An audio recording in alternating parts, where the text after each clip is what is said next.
top secret project he's been working on. So let's get it started. Monday's edition of Today in 30. NBC's Emily Ikeda joins us live from Seal Beach. Emily, good morning. Good morning. Well, the spill happened just south of here, where there's now a health advisory urging residents to stay away from the coastline to not only avoid direct contact with the oil, but also the toxic fumes it's producing. This morning, a massive oil spill spreading off the coast of Southern California. Toxic globs washing ashore, putting local officials and wildlife experts on high alert. To see the environmental impact on our shore, to me, it's absolutely devastating. The leak originating from a pipeline connected to an oil platform operated by Beta Offshore, dumping 126,000 gallons of oil into the Pacific Ocean, now spanning 13 square miles. It's shameful. It's sad. It honestly makes me a little bit mad just seeing this. And the only thing I'm hopeful for is a true cleanup, because this is bad. The pipeline company says the line has been shut down, but they aren't sure what caused it to fail. Divers investigating the spill a few miles offshore, while cleanup crews frantically working to limit the slick spread. But even the robust response isn't foolproof. I would say that this is going to be a sustained and longer-term effort. The invisible toxicity of the oil and possible long-lasting effects, a major concern. That's what caused so much of the damage to the coast, wildlife, and communities following the Deepwater Horizon spill in the Gulf of Mexico, the largest spill of oil in the history of marine oil drilling. It's still harming wildlife in the area over 10 years later. A steep toll officials fear we could see again. We've already received reports of many animals being covered in oil, fish washing up onto the shore. Nearly a decade ago, the pipelines company modeled what a worst-case scenario would look like, roughly 3,000 barrels leaking into the Pacific. This weekend, that's exactly what happened. Those documents obtained by NBC News suggesting a spill like this could cause significant and substantial harm to the environment. The truth of the matter is, if we drill, we will spill. It's just a matter of when.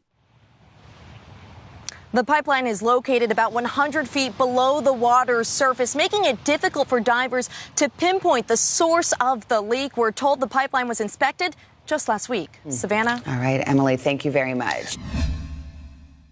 News is more than a headline. It informs, it inspires, and it still matters. To cover it, you have to be in it. And that's what we're going to do. Every night, we take you to the front lines of the story, where it's actually happening, with NBC News journalists on the ground from all over the world.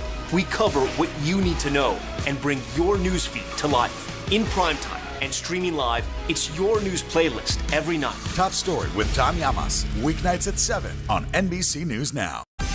Make the most of your day with Today in 30. We give you a mix of everything you love about our show in a mere 30 minutes. Savannah and Hoda bring you what you must know. The biggest moments of the morning. One Republic! Exclusive interviews. Why did it work for you? You're right. I am more talented than the rest. And important headlines. Major medical news this morning. Watch Today in 30 on your schedule. Streaming every day on Today All Day.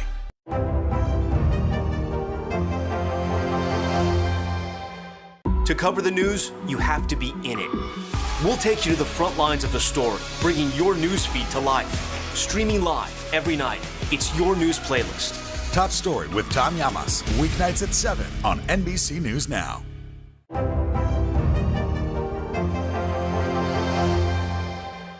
For breaking news in our changing world, download the NBC News app. If you know Hoda Kotb, you know she's a friendship kind of person. Through thick and thin, her people are her people. And that is on full display in the newest Making Space podcast. An inspiring chat with both Oprah Winfrey and Maria Shriver. I mean, can you imagine the three of them together? Maria and Oprah actually met 42 years ago at a local station in Baltimore. They've been supporting each other ever since. When you've had somebody who's gone through the birth of all your children with you, right? Your marriage, your divorce, the death of your parents, the death of yourself, the rebirth of yourself, the evolution of herself, the change of herself. You just step back and you're like, damn, like how blessed am I to have that? Maria Shriver and Oprah Winfrey have spent the last 42 years spiritually connected, as Oprah calls it, and to this day continue to grow and evolve together. What's the best thing about being this age? I remember, Oprah, you telling me, like, when you turn 60, people are gonna start treating you different. And I was like, no, they're not. Well, but I started, I think, slowly in my 60s, have started treating myself differently. And started to be kinder to myself. Oprah, what about for you? What's the best part? The best thing about how you want to get to this point, anything you do, you choose to do it because it's going to bring you pleasure, meaning, enjoyment, fulfill some kind of purpose that you want or desire, but you have nothing to prove. Nothing to prove, because you already proved it. This after a lifetime of both Oprah and Maria feeling they needed to prove themselves. When you talk about your own mom who was like, you got to go, go, go. What's the next thing? What's the next thing? What's the next thing? I mean, rest, vacation, relaxing was not part of the plan, wasn't part of the routine. When I have gone to visit Oprah, when I went, she would, this sounds so kind of silly, but she would say oh, here's a cup of coffee I made for you. I brought the coffee and paper to your door. And I'm gonna cry. It was so moving to me because that's not how I grew up. Even though I had a very close relationship with my mother, I wasn't mothered in that way, right? And she wasn't mothered in her own way. But I think in a way we have mothered each other. It was Oprah who needed nurturing in the midst of a career hardship as she transitioned away from her successful 25-year run on The Oprah Winfrey Show to launching the Oprah Winfrey Network. Every newspaper, everybody was saying you should have kept your day job, the struggling own, what'd you leave the Oprah Show for? It was really a bad time for me. I was taking it so personally, like this personally means that I have failed. How people don't give you any grace space, that it was, a moment where she had to, in a way go back to her grit that built, her career, and people forget that. Maria supported Oprah then, and in turn, Oprah supported Maria during the most challenging times in her life. What was the most difficult thing you had to let go of in your life? Probably my marriage. Yeah, or my vision of whatever I thought my marriage was. And prior to that, the loss of their mother. If you had told me that at the age of 52, I would finally get up the nerve to crawl into bed with my mother, hold her, and tell her that I love her, I would have said, you are nuts. After my mother passed away, and Oprah had been at my wedding, she was at my mother's funeral, and then she called me right after my mother died and said, I'm gonna have a gathering for you. We're gonna call it Team Maria. And it was just this really sweet, loving, moment of we're here, we love you, you're gonna make it through. As Oprah and Maria so fondly look back at the 42 years past, they also look ahead together. What's the most recent kind of revelation or life lesson you've learned at this stage in the game? The last time Maria was here, we were walking around and we were just talking about our lives and the fact that everything that has happened to me, I actually earned it. I'm just so pleased to be in a space where I'm no longer, Maria and I talked about this for a while, no longer having to make decisions that please other people and don't please you. If I think back, 20, 30 years, I thought I'd be cooked by this time. Yeah. Or I thought I'd knew everything there was to know. And I actually feel, so alive at this age. I feel lighter, I feel freer. I am surprised by how awake in my own life I feel. So that to me is a godsend, is a miracle actually. Oh, we are back with our ongoing series with NBC Sports, Once in a Lifetime. That's right, millions were glued to last night's battle between Tampa Bay and New England. Tom Brady playing again and beating the team he helped turn into one of the NFL's most storied franchises. But there's another Boston area football team you might not have heard of that's just as successful. The women of the Boston Renegades are just as dominant in their league as the Patriots were in their prime. And they've done it while overcoming adversity to become a growing part of the Boston sports landscape. They are New England's football dynasty. Touchdown, Patriots! No, the other one. 6 championships? Check. The greatest quarterback in league history? Check. A star wide receiver and a league MVP? You guessed it.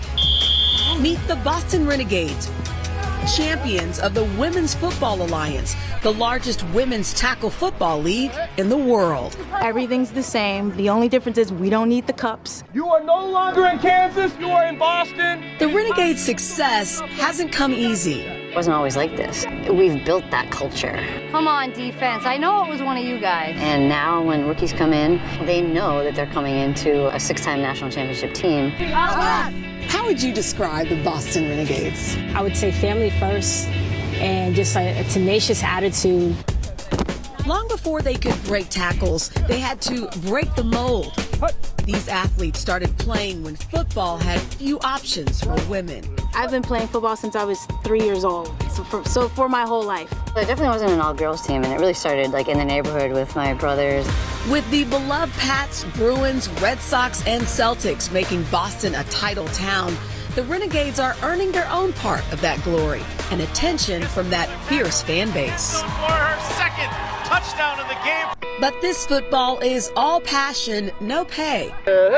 Practicing on nights and weekends after working their day jobs. I was born in Boston. Like star defensive back Shantae Bonds, who teaches high school math. Tell me about some of the athletes that you play with. What kind of commitment do they have? We're doing this 3 days a week after work hours and then on the weekends. It's a huge commitment. Let's go, tweet. They're either full-time work or they're in school. Every hour outside of that, they're dedicating to their craft, which is really their passion.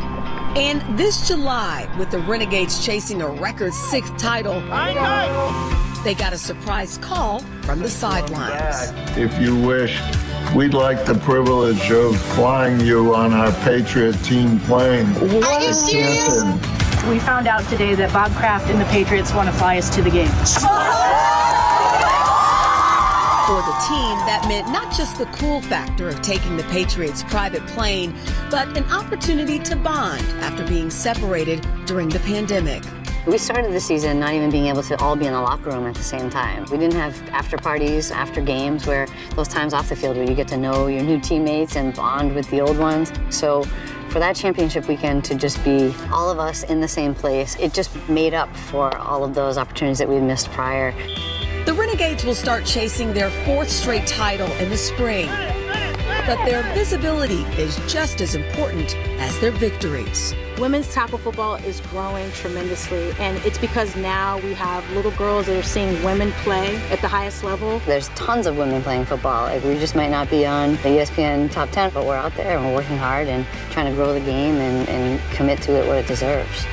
Growing the game for the next generation of girls who will suit up on Sundays. All those little girls out there who want to play, support them. Let them play. All they want to do is play a sport. If a girl has a desire to do something, that means she has the ability. All that means is we need to nurture it. Good morning, everybody. Welcome to today. Let's go. Is the Delta variant more dangerous to kids, or is it simply more transmissible? Maryland's Principal of the Year. I served an amazing group of staff and students. Controversy in Southlake tonight after teens posted a racist video. It was a wealthy, idyllic town, forced to confront racism. My children were told Rosa Parks is dead. You all have to sit in the back of the bus. But when the school board presented its plan, this small town fight ignited a national firestorm. Critical race theory. Racism in reverse. False narrative of rampant racism. Shame. This is Southlake, an NBC News podcast. All episodes available now. Listen wherever you get your podcasts. Good morning, everybody. Welcome to Today. Let's go. Is the Delta variant more dangerous to kids, or is it simply more transmissible? Maryland's Principal of the Year. I served an amazing group of staff and students. Sometimes the news can be difficult and overwhelming for kids to understand. Will coronavirus come back next year? So to help make sense of it all, we've created a newscast just for them. Man, you know a lot. We hope your family will watch Nightly News Kids Edition. Today is now a podcast, available every morning. Listen wherever you get your podcasts. Make the most of your day with Today All Day. Get closer to all your friends in today in a whole new way. Today in 30. We give you a mix of everything you love about our show in a mere 30 minutes. Shop today with Jill Martin. We're helping you shop like never before. The latest styles and biggest names. Today food. Things are heating up in the Today All Day kitchen. Cooking essentials and recipe inspiration. Get ready. Are you ready? Oh, I'm so ready. Only on Today All Day.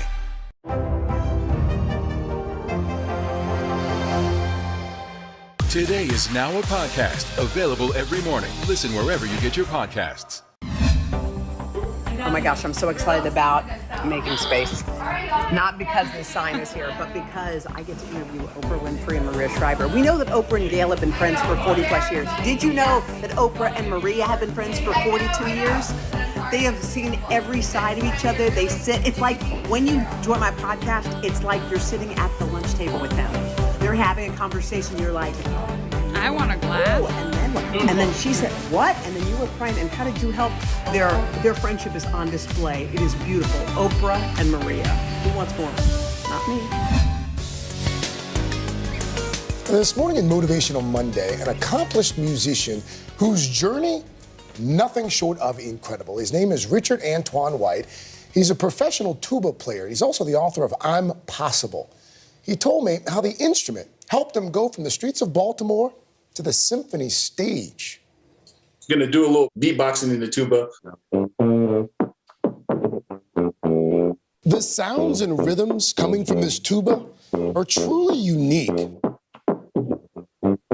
But then again, so is the guy playing. What? Do you get strange looks even now? I mean, you're a 6'5", 300-pound black dude with cornrows hauling around a tuba. You have no idea. People still ask me, have you ever been to a concert? I was like, well, I dabble a little bit, you know, sometimes. I don't tell them that I'm the tuba player. And then they see me on stage and go, what? This is Richard Antoine White, and as the principal tubist for the New Mexico Philharmonic and Santa Fe Symphony, he's right at home on stage. A far cry from his childhood in Baltimore, where home was often the street. This water fountain has got to be just as old as me, because it's where I would drink and bathe if I needed to. That was my bathroom, man. Growing up on the streets, your mom was in and out of your life. She was an alcoholic. What were those days like? Every day was literally about finding my mom or finding something to eat. I would find food in trash cans. And because I didn't know if I would eat again, I would chew it and then just store it under my tongue. So later on, if I got really hungry, I would take that food that I had stored under my tongue and eat it later. Richard eventually found two lifelines: his adoptive grandparents who took him in, and joining the school band, which revealed a natural ear for music. It was exciting to me. And when I first started playing, I would play The Cosby Show, Sanford and Son, theme shows, and beatbox. No one else could do that on their instruments. But you couldn't read music, right? You couldn't count the beats. How did you pick it up? I started playing tuba on something called a cassette tape. It would say, this is B flat, play B flat, pause the tape. When you have mastered B flat, move on to C. Do, pause. You learned from a cassette tape? Yes. That's awesome. He became good enough that he decided to audition to get into the prestigious Baltimore School for the Arts. There was just one problem. I showed up a day late. The director had left something there, just happened to be there. He said, what are you doing here? Auditions was yesterday. And I don't know how, but I boldly looked him right in the eyes and said, but I'm here now. And he said the audacity or the determination was so fierce that he had to hear me. Richard got in, and from there he went on to the Peabody Conservatory of Music, then Indiana University, where in 2012 He became the first black man in America to get a doctorate of music in tuba. He credits his many mentors along the way. And to all the teachers out there, I really want you to know that I am what happens when you don't give up. He's now a tenured professor himself at the University of New Mexico. My primary responsibility is to inspire hope, to show every little kid, whether they want to play tuba or trumpet, that regardless of their advantages or disadvantages, that they can do it. And much like a symphony, Richard says the key to life is everyone playing their part together. What do you want people to take away from your story? Be kind, recognize and acknowledge that it takes a village. We were put on this planet to work and live together. Let's offer the world the best version of ourselves. Cumulatively, that's gotta equal something magnificent. And I hope we can all help each other to achieve that. The Meet the Press Chuck Toddcast, free wherever you get your podcasts. It was a wealthy, idyllic town forced to confront racism, but when the school board presented its plan, it ignited a national firestorm. Critical race theory. Racism in reverse. False narrative. Shame. This is Southlake. All episodes available now. Make the most of your day with Today All Day. Get closer to all your friends in today in a whole new way. Today in 30. We give you a mix of everything you love about our show in a mere 30 minutes. Shop today with Jill Martin. We're helping you shop like never before.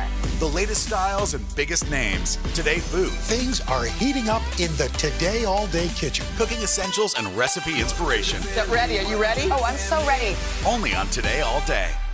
Controversy in Southlake tonight after teens posted a racist video. It was a wealthy, idyllic town forced to confront racism. My children were told Rosa Parks is dead.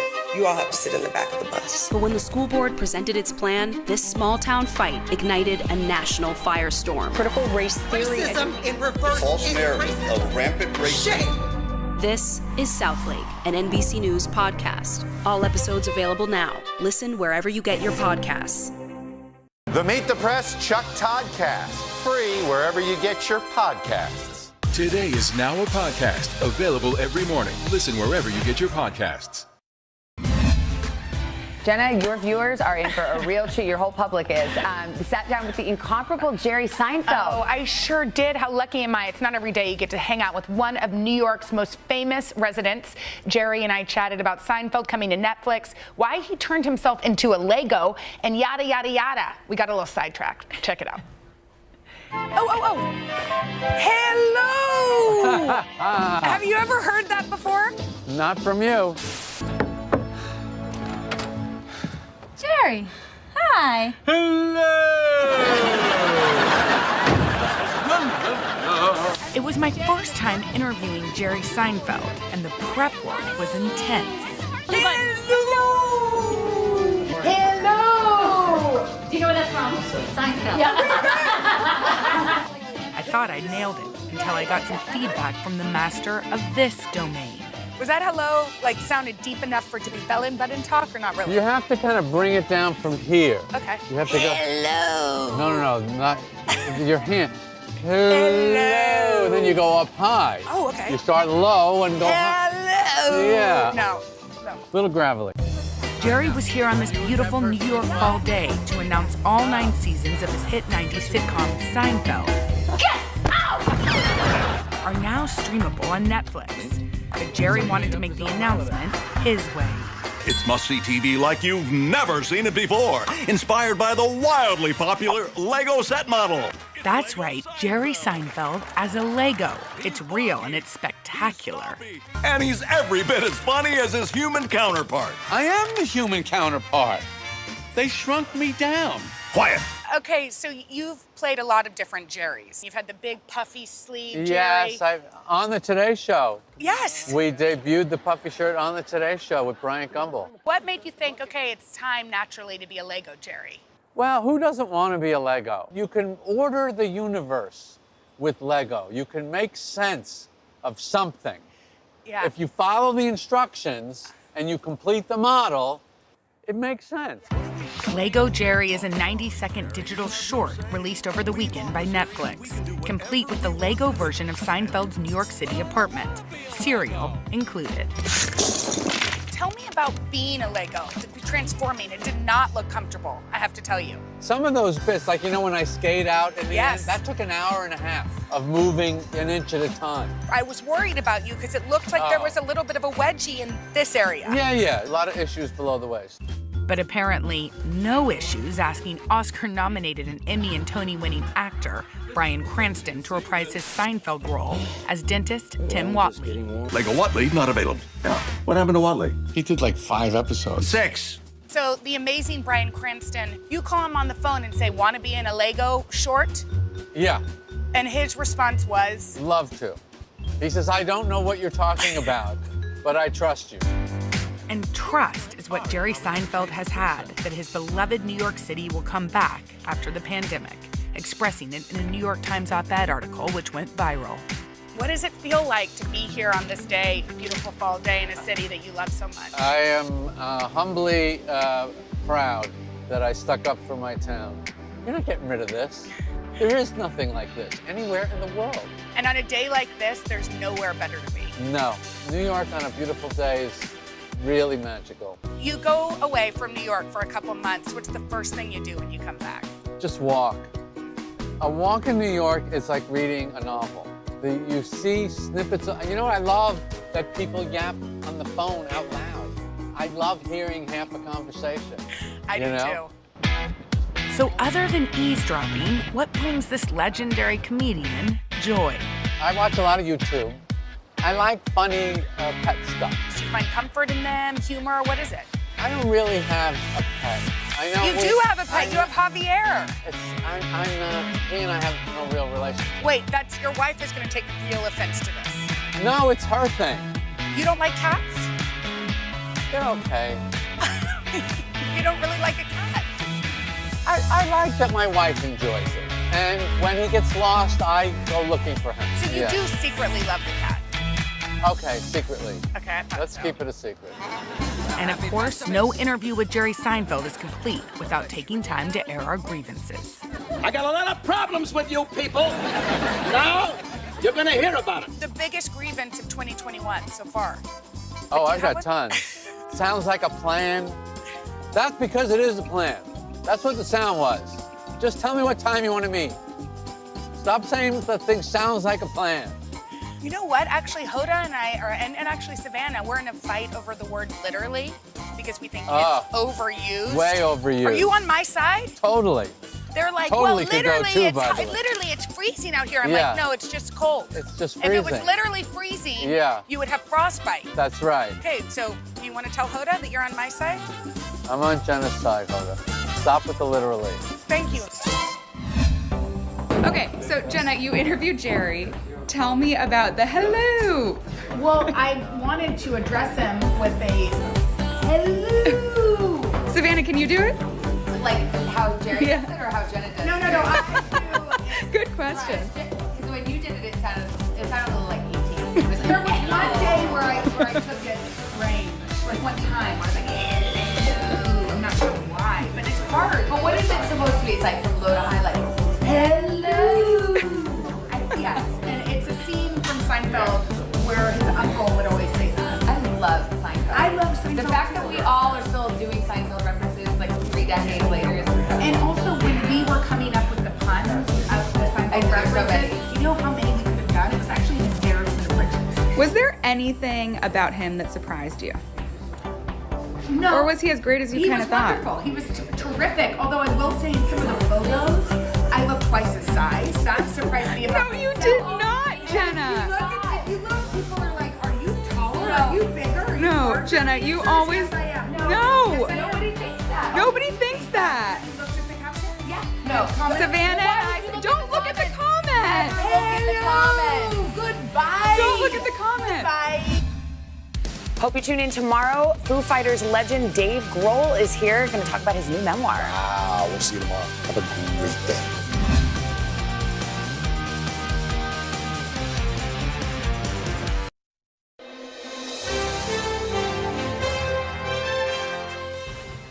honor of Breast Cancer Awareness Month. Throughout this month, we're looking at stories of survivors and the family and friends who help in those battles. And Hoda, a survivor herself, is here to help get us started. Yeah, Savannah, as you know, I was diagnosed with breast cancer back in 2007, and every year more than 230,000 American women get that exact same diagnosis. So I had the chance to sit down in an exam room with my doctor, my breast cancer doctor, Dr. Freya Schnabel, director of breast surgery at New York University, to discuss detection, treatment, and the recovery process.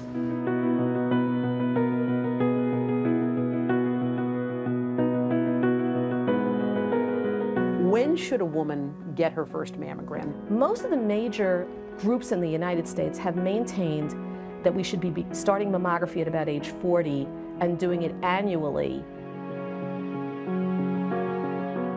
I was 42. I went to the gyno for a visit. She felt a lump. Went for a mammogram. Didn't see it on the mammogram, really. What are other ways you can detect breast cancer? The two other tests that are done reasonably frequently are number 1, ultrasound, and number 2, MRI. I was 42 and I didn't see myself as high risk. Breast cancer risk really goes up around age 50. Angelina Jolie sort of put a face to genetic testing. Who should be checked? So the people who really should concentrate on this are people with significant family histories. Today, it's also clear that there are a variety of other genes that can increase the risk for breast cancer.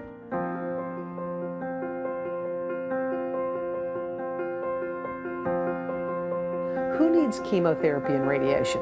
Chemotherapy and radiation treat two completely different aspects of breast cancer. Radiation treatment primarily is used to lower the chances of a reoccurrence of disease in the breast. Chemotherapy, hormonal therapy, and special targeted drugs like Herceptin. The goal of all those treatments is to prevent the disease from metastasizing to other organs. I remember just before I was wheeled into the operating room, my mom was standing right there and I was on the table, and you looked at my mom and you said, "I'm going to take good care of your daughter." How important do you think that is to have family and close loved ones with you? I think that people who really are well supported and are embedded in great networks of support just get through the treatments better.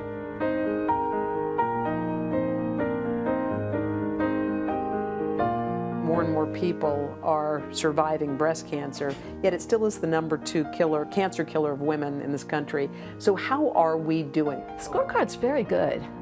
The survival for women at all stages is going up, including people with metastatic disease. We need to remember that there's a lifestyle piece of it too. Exercise moderately, to not smoke, to moderate alcohol intake, and I think that's really something we can't forget, is just living healthy.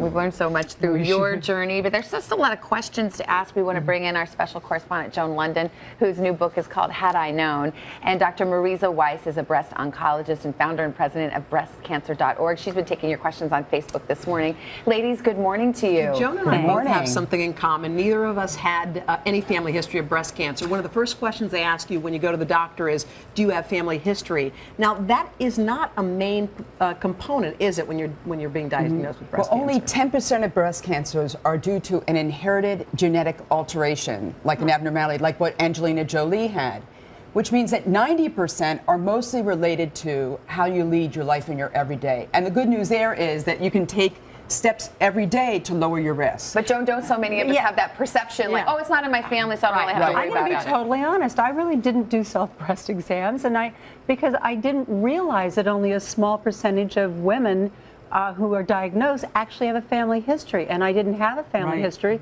so I kind of thought I was immune, and honestly, I was a little embarrassed once I got diagnosed about that, but I hear from women every day at my online channel Alive. They're all saying the same thing. It's not just me. It's a really common myth, and it's scary because if you think that you're immune, you're not checking. But should you get that genetic test? Because a lot of people think, well, wow, I don't know if I have it. Do you think women should line up to get that? So there are certain women who are good candidates and really should seriously consider getting genetic testing to see if they have one of those genes that would put them at high risk for breast cancer. And those are women with a strong family history, or women who are of Ashkenazi Jewish background, even without a family history. Women who have breast cancer in men in their family, or a lot of generations, or there's maybe ovarian cancer in the family, or women diagnosed with triple negative breast cancer should have genetic testing. Can we talk about the breast exam? Because we don't have this breast here just for fun. I mean, what is the proper way to do it? Because I think we've all been honest, like a lot of us don't know. Well, breast self-exam is good to do in order to know what's normal for you and if there are any changes that may be worrisome. So you want to examine all of each breast out to the armpit. And you can go up and down like you would be mowing a lawn kind of thing, using 3 fingers and with a little bit of pressure for the right underneath your fingers and a little bit deeper, a little bit more pressure to get down there. And you can go in a circular fashion to examine the whole breast, or up and down. You want to examine all of each breast. What about mammograms? I feel so confused about whether you're supposed to every year. Or what is the bottom line? The bottom line is get your yearly mammogram starting at age 40.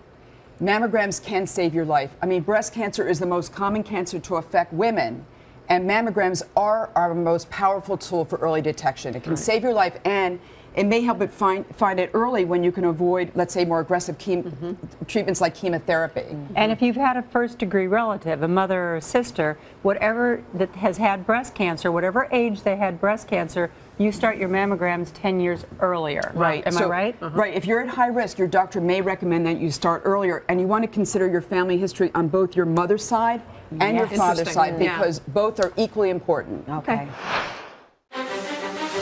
Does the White House think they have an Afghanistan problem or a COVID problem? Do you believe the abortion issue should reflect the will of the people or the will of the elected officials? The vaccine mandate, is this going to work or is this going to backfire? If it's Sunday, it's Meet the Press. For breaking news in our changing world, download the NBC News app. Today is now a podcast, available every morning. Listen wherever you get your podcasts.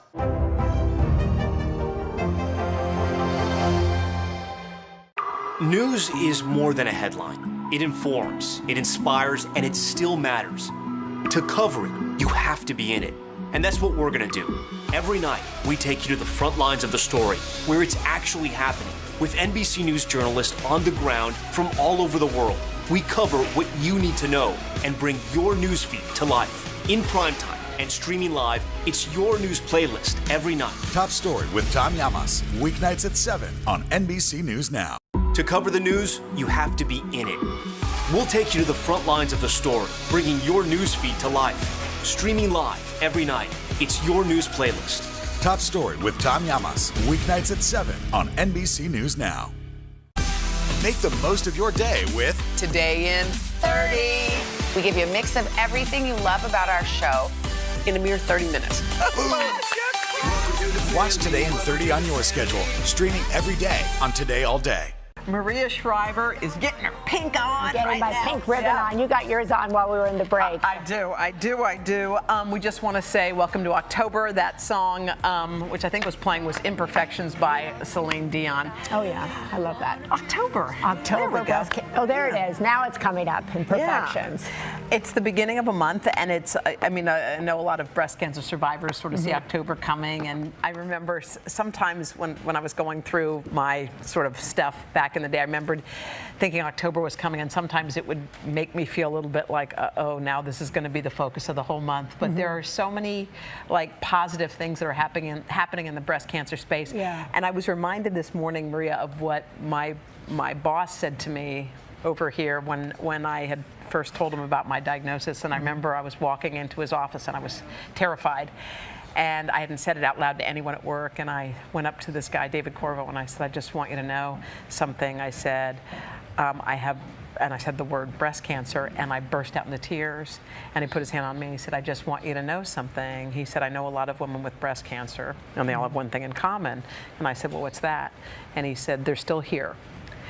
And those words were like washed over me. And I know that there are many women who fight this battle, and they try everything, and it does not work at the end. But for a lot of women who catch it early, that is the case. Yeah. And it kind of gave me hope. And I remember going from scared to, oh, okay.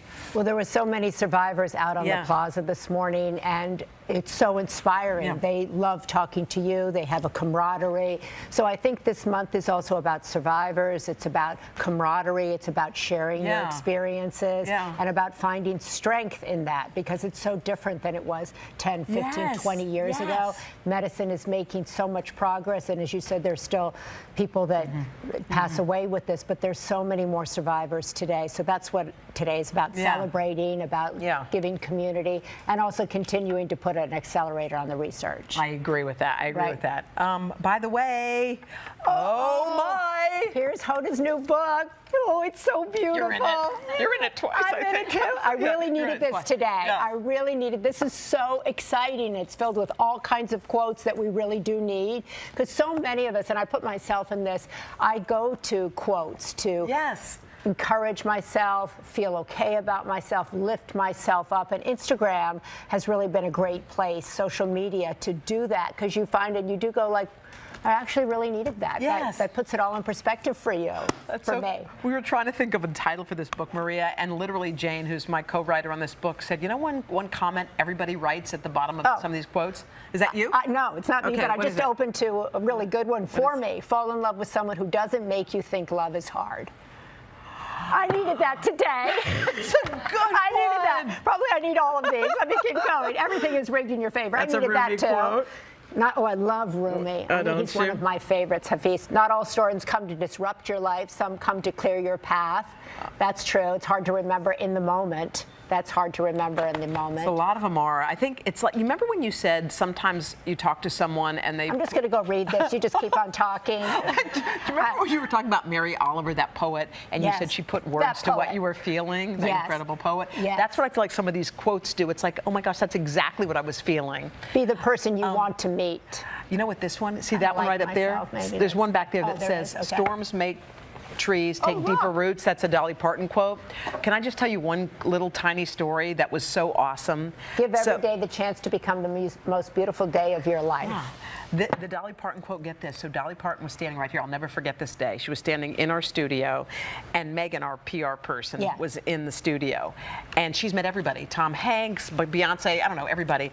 And there was Dolly Parton, and I go, don't you love Dolly Parton? She was like, I can't go over there. I can't. She said, no, Dolly meant so much to her in her life. She was scared to go over and see her, because all throughout her life, she said her mom would tell her what Dolly would do and that kind of thing. I took Megan by the hand. I remember this because she was literally pulling back, and she stood in front of Dolly Parton, and she goes, she looked at Dolly Parton opened up her arms, and she goes, come on in here, Megan, and hugged her. And Dolly Parton, and she said to Dolly, you practically raised me. You didn't even know. And I watched like Megan turn into like a 6-year-old girl all over again. And I thought, just the power of that person. Right, and also the power of like, come on in here. Come in here. Yes, Come she had her on in here arms and let open. me envelop you. Yes. It's such a powerful thing for anybody to give to anybody. Yes. Right? Come on in here. Come on in. Because you're afraid. She was afraid. Come on in. I love that. Yeah. This is one from my mom I love. It's not a quote that's famous. It's just famous in our house. And it was when Haley came home with me for the first time. My mom saw her and she said these words, hello, Miss Haley. We've waited so long for you. That's come on in. Come on in. My mother's best quote was, I don't want to hear one more yip out of you. Get out. Get going. Go on. What did she say? I don't want to hear one more yip out of you. Go on and get going. Get out there. Get out there. Let's go. Come on. I kind of like your mom's philosophy. You do? I'm kind of into it. I know that You're into it. I'm kind of into her, like, stop complaining. How about no, don't stop, don't start. Don't start. Don't start. So if you were complaining, she'd shut you down? She said, I want to hear one more yip out of you. I like that.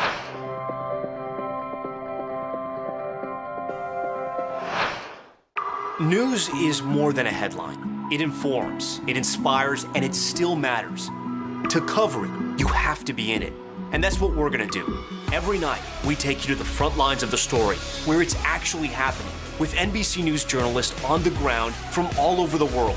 We cover what you need to know and bring your newsfeed to life in primetime and streaming live. It's your news playlist every night. Top Story with Tom Llamas, weeknights at 7 on NBC News Now.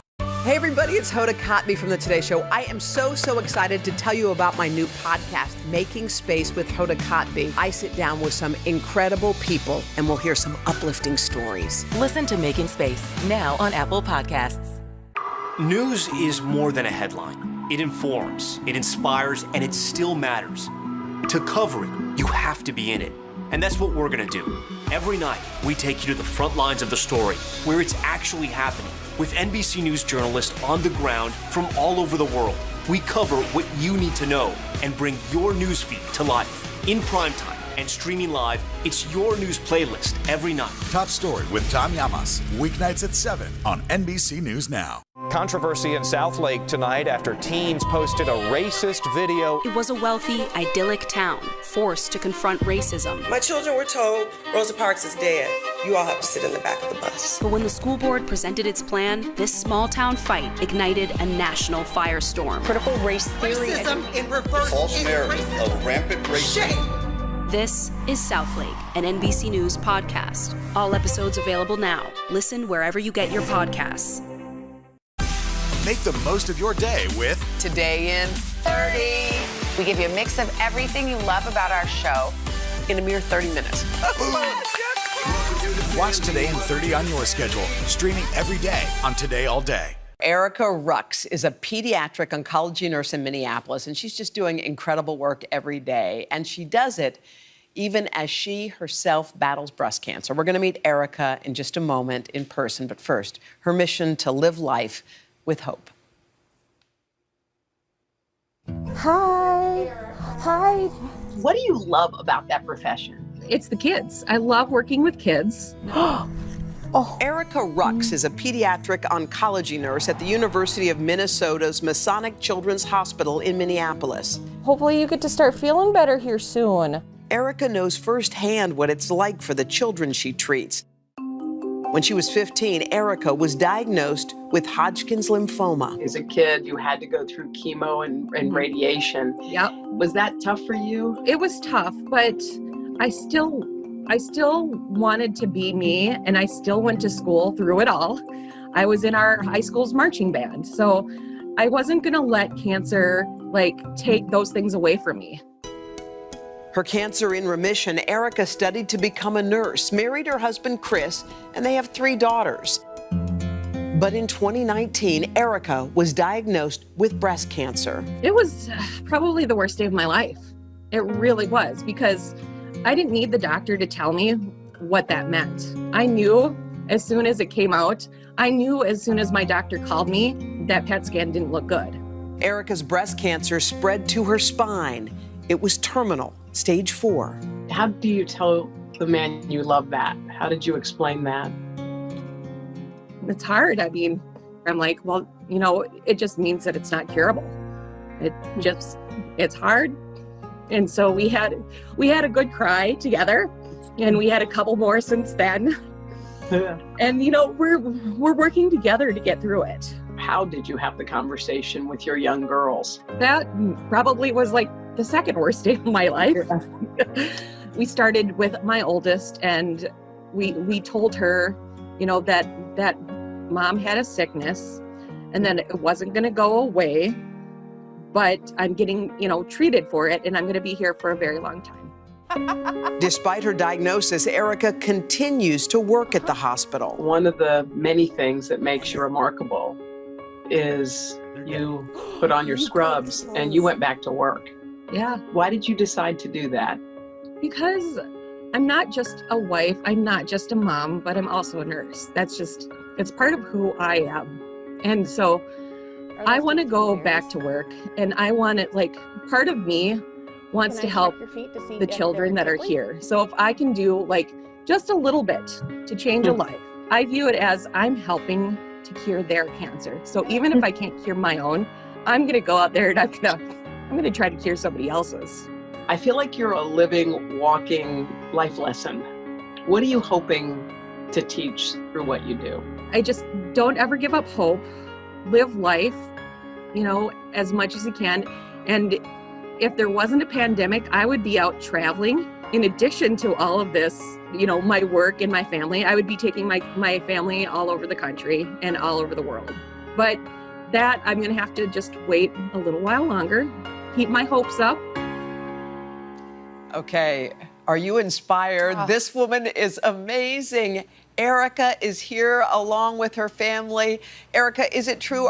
Right now, are you you're on a shift and you're taking a break to sit here and talk with us this morning again? Well, I'm actually not on a shift. They gave me the day off for this. Well, you deserve it. How does it feel to just be surrounded by the people you love? You're with your family. You have all these nurses who've come out on this special day to be with you. It's so amazing and a little overwhelming, honestly. I just try to be, I just try to be me, and I don't expect all the outpouring from anybody else or anybody else in the world. I just kind of want to, kind of just go through life, living my life. And this is just, it's so amazing to be surrounded by all these people. It's making me tear up. Yeah, Hoda says you're a living, walking life lesson. I think you're a living, walking angel too, Erica. I mean, you're just incredible. Our correspondent Morgan is there, and I know she's got something she wants to share with you. Morgan, I'm gonna let you take it away. Well, hey there, guys. Can you hear me? Can you hear me? Hey, I'm here. I don't know what it is. Hello, guys. I'm here to see you, Erica. I've got a little surprise for you. Okay. Because Ford Warriors in Pink heard about all your hours and years and service and dedication as a nurse, and they wanted to surprise you with this new 2020 Ford Explorer.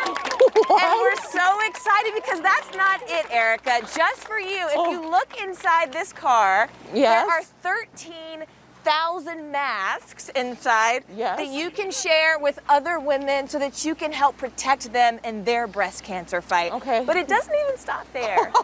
Because Erica, we heard you talk about wanting to travel with your family and continue to make memories. And so Ford is providing you a $10,000 ultimate road trip experience so that you guys can see the country. You can travel, you can make memories. Oh my gosh. How are you feeling? I don't even know what to think right now. It's amazing. I mean, I don't feel like I definitely deserve all of this. It's You incredible. absolutely deserve all of this. You've been helping children day in and day out. You haven't even stopped working. You're here in the middle of your own shift. You're raising beautiful children and a beautiful family, and we are all so excited for you and grateful to you for all that you've been doing. So I hope you get in this car with your beautiful babies and you have a beautiful trip and make beautiful memories. Thank you so much. Do you know where you're going first, Erica? I'm dying to know. I'm dying to know. I was planning to take the family out to Hawaii, so I don't know if I can make a road trip there, but we'll find some place to go. somehow we're going to make that trip to Hawaii happen. You said that was on your list of things to do. I'm not calling it a bucket list. It's going to be a to-do list, and we want to make that happen too. No, so it's a to-do list. We're honored to know you. You're an incredible human being, and you're changing lives every day. Those kids in the pediatric ward, I mean, they're really fortunate to have someone like you holding their hand because you're really one in a million. You really are. Oh, thank you so much. Thank you so much. much. Wow, it's just, again, overwhelming, so overwhelming. All right, guys, can we all give Erica a big round of applause out there? Erica! Yes! Erica, hats off to you! We wish you the best of luck, hon. Get behind the wheel and put the pedal to the metal, okay? And go see the world. We're sending you all our love and wrapping our arms around you. That's my plan. That's good. That's the plan. All right, Erica, thank you. Hey everybody, it's Hoda Kotb from The Today Show. I am so excited to tell you about my new podcast, Making Space with Hoda Kotb. I sit down with some incredible people and we'll hear some uplifting stories. Listen to Making Space now on Apple Podcasts. Controversy in Southlake tonight after teens posted a racist video. It was a wealthy, idyllic town, forced to confront racism. My children were told Rosa Parks is dead. You all have to sit in the back of the bus. But when the school board presented its plan, this small-town fight ignited a national firestorm. Critical race theory. Racism in reverse. False narrative of rampant racism. This is Southlake, an NBC News podcast. All episodes available now. Listen wherever you get your podcasts.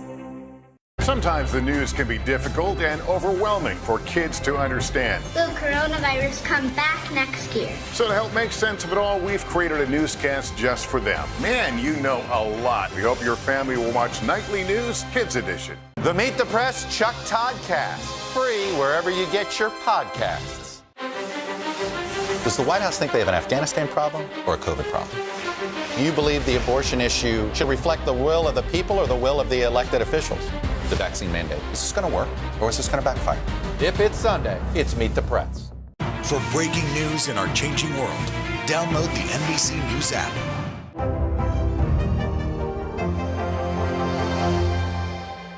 It is time for Hotivation. What is your Hotivation today? Okay. So first of all, I want to thank anybody who's bought the book. This just speaks to me. Thank you. It means the world. I mean, that was really cool that y'all did that. So here's one from the book. Here's a quote. We met for a reason.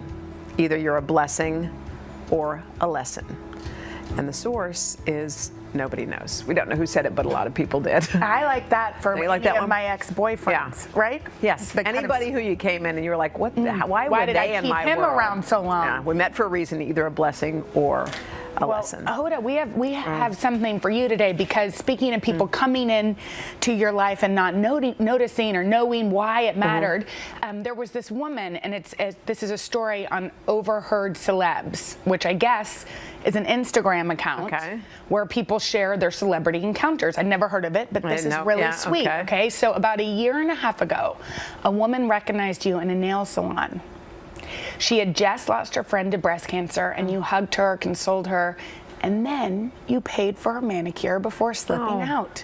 So she wrote on this Instagram account that what that meant, not just to me, but to everyone who lost a dear friend, is impossible to put into words. Do you remember that? You know what's funny? I do remember, because I remember not knowing that her friend had passed. I knew her friend had cancer at the time, and when I asked like how she was doing, I remember she told me that she had passed away, and it was so jarring. I remember being in that nail salon with her, and you feel like when someone's in pain, like you want to do something, and you're just sitting there with your hands in a thing, and I didn't know, it sounds weird, but I didn't know what to do to help. But she was so sweet. What a sweet person. I mean, I remember meeting her. That's a cool thing. Isn't that cool? But that's cool that they do that. I can't wait to read I know, about I think what some people of them aren't that great. The point is, of course yours is. Of course yours is, and we all know that you are who you are, and you always practice what you preach.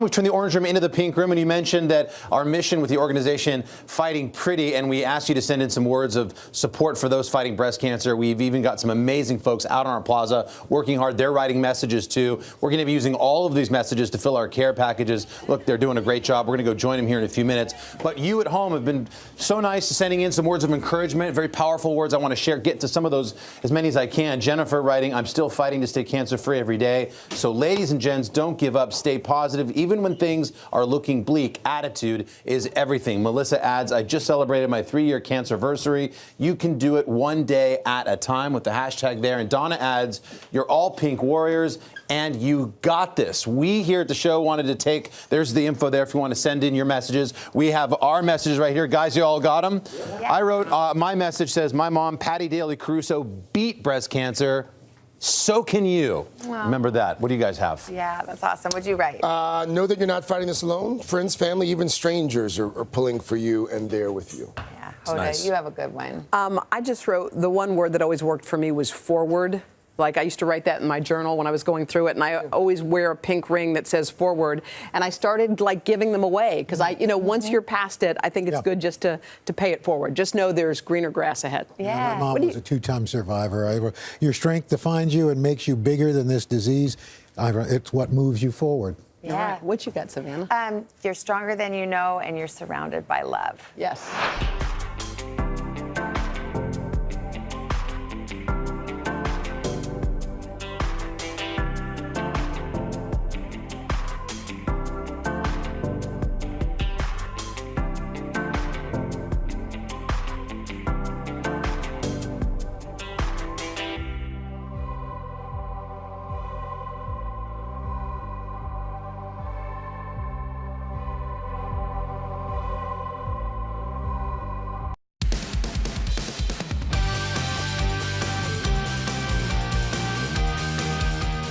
Hey, Today All Day. We've got a great show for you on this Monday morning, including an all-day exclusive chat you can only see here. But let's kick it off with Pop Start and all the buzzy headlines. Take a look. I barely have time for any of the news items. Okay, here we go. Just Dave Grohl, because he'll be here tomorrow, so I want to plug Dave Grohl. Foo Fighters frontman, swinging by the Graham Norton show where he opened up about his friendship with legendary fellow musician Sir Paul McCartney. Grohl sharing that he once had the former Beatle over his house for dinner, and on his way out of the house, Sir Paul stopped at Dave's piano to give his 5-year-old daughter Harper a little impromptu piano lesson. He sits down at the piano and he starts playing Lady Madonna in my house. She sat down and she watched his hands. They sat together and he was showing her what to play. And they wrote a song together. I saw my daughter getting her first piano lesson from Paul McCartney and I took a video. The next morning I woke up and I went to the kitchen and I was making breakfast and I heard her playing the song that they had written the night before. And I came around the corner and she looked at me as she was playing the piano. She realized I was watching, and she never played the piano again. Oh, for God's sake. Apparently, Harper went on to tell her dad that she wanted to play drums. Where's Ringo? Yeah, get Ringo by. I know, right. Hopefully, Sir Paul didn't take that news too hard. Coming up next on Today Talk's legendary comedian, Jerry Seinfeld. I met up with Jerry for a chat that will get you laughing after the break. It was a wealthy, idyllic town forced to confront racism, but when the school board presented its plan, it ignited a national firestorm. Critical race theory. Racism in reverse. False narrative. Shame. This is Southlake. All episodes available now. Make the most of your day with Today All Day. Get closer to all your friends in today in a whole new way. Today in 30. We give you a mix of everything you love about our show in a mere 30 minutes. Shop today with Jill Martin. We're helping you shop like never before. The latest styles and biggest names. Today food. Things are heating up in the Today All Day kitchen. Cooking essentials and recipe inspiration. Is that ready? Are you ready? Oh, I'm so ready. Only on Today All Day.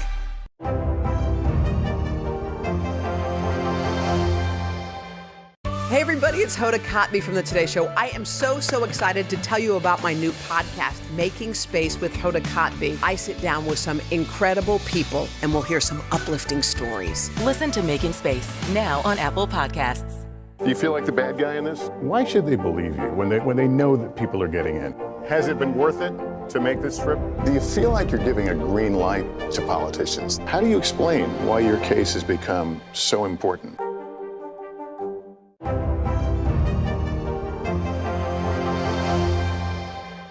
For breaking news in our changing world, download the NBC News app. Welcome back. I sat down with legendary comedian Jerry Seinfeld to talk about his top secret new project and his hit sitcom coming to Netflix. And lucky me, I got an iconic Seinfeld tutorial. Take a look. Welcome back. Jen is here. We're just singing. Yeah. Exciting weekend. Not that there's anything wrong with that. Do you get it? I get it. If you're a Seinfeld person, we have so many Seinfeld references coming. No, just wait. Just you wait. I got to hang out with Jerry Seinfeld, y'all. It was a Festivus for the rest of us. We sat down with Jerry Seinfeld to discuss a top secret project he's had in the works to celebrate all 9 seasons of his hit sitcom coming to Netflix. Let's just say he came, we chatted, and yada, yada, yada. Ding. I'll probably never see him again. Ding. Oh. Hello! Have you ever heard that before? Not from you. Jerry, hi.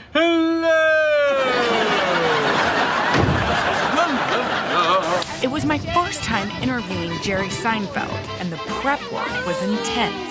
Hello! Do you know where that's from? Seinfeld. Yeah. I thought I'd nailed it until I got some feedback from the master of this domain. Was that hello, sounded deep enough for it to be belly-button talk, or not really? You have to kind of bring it down from here. Okay. You have to go. Hello. No, not your hand. Hello. Then you go up high. Oh, okay. You start low and go high. Hello. Yeah. No. Little gravelly. Jerry was here on this beautiful New York all day to announce all 9 seasons of his hit 90s sitcom, Seinfeld. Are now streamable on Netflix. But Jerry wanted to make the announcement his way. It's must-see TV like you've never seen it before. Inspired by the wildly popular Lego set model. That's right, Jerry Seinfeld as a Lego. It's real and it's spectacular. And he's every bit as funny as his human counterpart. I am the human counterpart. They shrunk me down. Quiet. Okay, so you've played a lot of different Jerrys. You've had the big puffy sleeve Yes, Jerry. on the Today Show. Yes. We debuted the puffy shirt on the Today Show with Brian Gumbel. What made you think, okay, it's time naturally to be a Lego Jerry? Well, who doesn't want to be a Lego? You can order the universe with Lego. You can make sense of something. Yeah. If you follow the instructions and you complete the model, it makes sense. Lego Jerry is a 90-second digital short released over the weekend by Netflix, complete with the Lego version of Seinfeld's New York City apartment, cereal included. Tell me about being a Lego, transforming. It did not look comfortable, I have to tell you. Some of those bits, like, you know, when I skate out in the end, that took an hour and a half of moving an inch at a time. I was worried about you because it looked like there was a little bit of a wedgie in this area. Yeah, a lot of issues below the waist. But apparently no issues asking Oscar-nominated and Emmy and Tony-winning actor Bryan Cranston to reprise his Seinfeld role as dentist Tim Whatley. Lego Whatley not available. Yeah. What happened to Whatley? He did like 5 episodes. 6. So the amazing Bryan Cranston, you call him on the phone and say, want to be in a Lego short? Yeah. And his response was? Love to. He says, I don't know what you're talking about, but I trust you. And trust is what Jerry Seinfeld has had, that his beloved New York City will come back after the pandemic, expressing it in a New York Times op-ed article, which went viral. What does it feel like to be here on this day, beautiful fall day in a city that you love so much? I am humbly proud that I stuck up for my town. You're not getting rid of this. There is nothing like this anywhere in the world. And on a day like this, there's nowhere better to be. No. New York on a beautiful day is really magical. Even when someone is screaming, hello, at you. Oh, cute. Oh, yeah. There you go.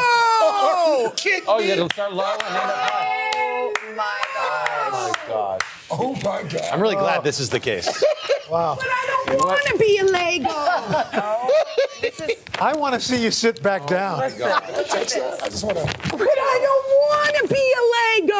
Oh, gosh. That is real. No, you're not it gonna is be able to sit. spectacular. No, please don't sit. Whoa. You can't sit. You can't sit. There's no sitting. This is incredible. Legos can barely I sit. probably should have just worn the puffy shirt, but they offered me this thing and I couldn't help it. It's awesome. But Jenna, you have a you had Halloween? us in fear because she said, guys, I got to go. My Santa Chris, I'll be back. we And were we were like- sitting here freaking out. Where That's is pretty she? good. Y'all, it worked. You got it. You got that thing on fast, too. That's impressive. You a little... I'm confused about the whole Lego thing. Well, you know what? Jerry Seinfeld has done everything, but he's never been a Lego. I told him, frankly, have anybody ever stepped on a Lego at 5 in the morning? Yes. So is that Lego set? What about the Lego set? Is that available? Can you buy that? Yes, you can buy that. And he was walking through the mall with his kids, saw the Lego set, and had the idea to turn this little promo into a Lego Jerry. I mean, now your Halloween costume is set. I know, y'all. Today, Halloween revealed early. Yes. Wow, pretty impressive. I want to shake your hand. Anyway, thank you. You couldn't look cuter. I wish we had a little cereal or something. Can I try the water? A good. Oh no. Good idea. All right. Well, we should thank our friends at Fallon because they let me use this costume. And you can watch all 9 seasons of Seinfeld on Netflix. Yes. More residuals. Don't do it, Jen. By the way, Don't he's do it. right about the frontal wedgie. It's a little uncomfortable. JBH. Oh, that doesn't Standing look O right. for JBH Taking on one that for the one. team. Yes. What just happened? I really went for it. Well done. Coming up on Hoda and Jenna, we have a very special guest. Stay with us.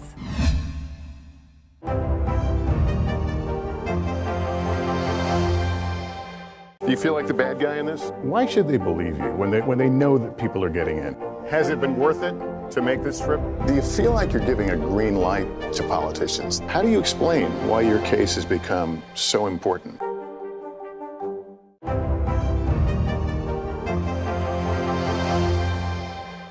Hey everybody, it's Hoda Kotb from The Today Show. I am so excited to tell you about my new podcast, Making Space with Hoda Kotb. I sit down with some incredible people and we'll hear some uplifting stories. Listen to Making Space now on Apple Podcasts.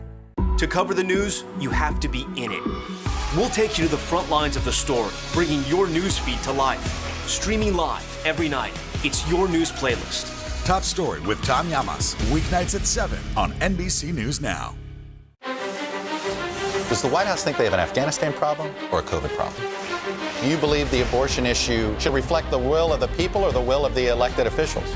The vaccine mandate. Is this going to work or is this going to backfire? If it's Sunday, it's Meet the Press.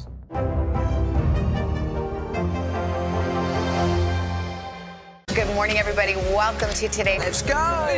Is the Delta variant more dangerous to kids, or is it simply more transmissible? Maryland's Principal of the Year. I serve an amazing group of staff and students. Do you feel like the bad guy in this? Why should they believe you when they know that people are getting in? Has it been worth it to make this trip? Do you feel like you're giving a green light to politicians? How do you explain why your case has become so important? Good morning, everybody. Welcome to Today. Let's go. Is the Delta variant more dangerous to kids, or is it simply more transmissible? Maryland's Principal of the Year. I serve an amazing group of staff and students. Welcome back today on Hoda and Jenna. Savannah is here, and we're dishing on our exciting weekends and what happened when Tom Brady and Bill Belichick came face to face after the game. Last night, we discussed. Okay, you had a big weekend. You went on a bouncy house. I went on a bouncy house down a slide, which was fun and seemed like a really cool thing to do. But I think they have a video. Yeah, can we show the video? Because Vail took this video. Oh yeah, there we go. To me, this looks like a cool mom. I felt like this was a cool mom thing to do. Sure, I'll go down the slide. I'm so easy-going. Why not? Exactly. Siri went with me. There's Siri. But that was it. And then we were like, okay, that's enough. But Vail took the video pretty good, right? Yeah, she's gotten really good. I know. Because she's making movies with a little daughter named Mila Hager, who we call Cecil B. DeMila, the director.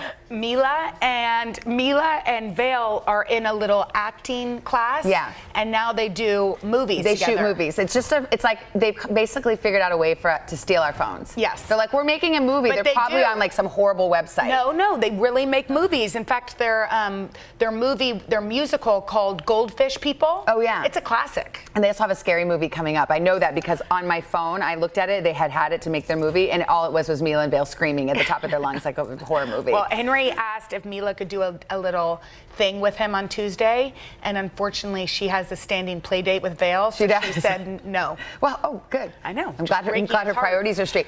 Okay, speaking of standing dates, Jerry Seinfeld. You get to sit down with him. Well, I think it will be because... You think Jerry and I will get together once a week? I feel like you guys really connected. He really liked you. And word on the street was like, you're the one he wanted to talk to here at NBC. Could have had anyone. Lester, no. Savannah, no. Hoda, no. It's got to be JBH. Well, I'll explain why. Why? And this is top secret, what? but I'm just going to say it to all of you. Did you know that Jerry Seinfeld's cat, Javier, and my sister's cat, Eleanor, are betrothed? Did I just say betrothed? that right? Yeah, betrothed. I knew it right when I said it. I was like looking in Savannah's eyes for correction. They are meant to get married. They are. And how did they meet?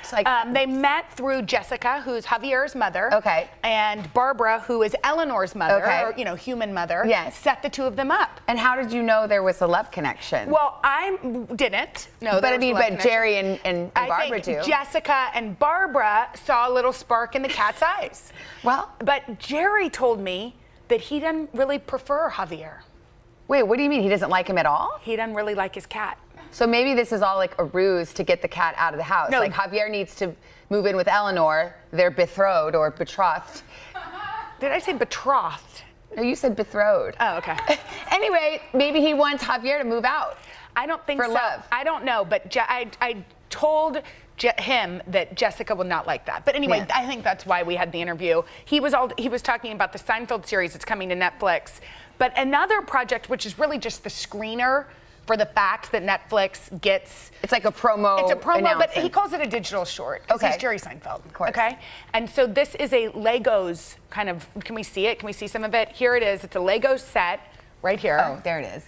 And he does a whole video where he's the Lego. I know, I wish we could show some of that because it's quite funny. And it really is just a promo to say that Netflix has all 9 seasons of Seinfeld. And he just wanted to be a Lego, so he's like, I'm Jerry Seinfeld. We're gonna be a Lego set. He walked through the mall with his son, and his son said, I think I have one more Lego set still left in me. He's a teenager. Oh. He said, I have one more set left in me, and this is available to purchase, this Seinfeld Lego set. And he said, well, maybe we should make this one.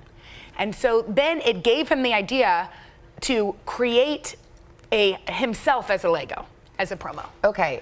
Now, all right, there we go. Yes, There's there we go. Jerry. Okay. Because we needed to see that, and now you need to feast your eyes on this, which is Jenna, earlier in the show, surprising us, I would say shocking us, by walking in as a Lego. This was shocking. So what they told us is, Jenna goes, she sits down, she introduces her story about Jerry, and then she goes, oh, my stomach hurts, I gotta go to the bathroom. And I'm like, what is wrong with my girlfriend? We got 3 minutes, what's going on? You totally tricked us. I did not think y'all would buy it, but that just shows you my stomach issues really come. Yeah, they lead. They were very believable, but we kept asking the producers, like, is she gonna make it? I was back there putting on that weird costume. Did that costume make me look kind of chunky? No, I'm asking. I thought it was very slenderizing. Is it flattering? I'm really asking. Oh yeah, it is, especially with that nice black suit. I think it looks really good. You like that on me? I think it gives you a nice waist. But I'll say this, don't fist bump a Lego. Oh, I know, Things I'm so I learned today. sorry. Because I wanted to shake your hand, and then I said, let's fist bump. And you pounded me, and that thing is like, it's wood. You might as well take a wooden let's see, hammer. do we Let's see if have it's it? there.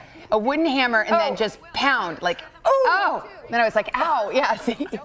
I'm sorry, Jerry didn't tell me that turning into a Lego makes you really hard. No, and then you were like, oh, this is hard, and then you scratched our set. She banged it on I the know. thing. I just was trying to see how hard it was. It's hard when you're wearing that large of a thing. Anyway, we're gonna have that interview coming up later in the show. It was good. Okay, last night was a big game. Did you stay up for it? Of course I didn't, but did you? No. Yeah. But yay, NBC, it was an awesome game. It was an awesome game. Big return of was Tom called Brady. The Return.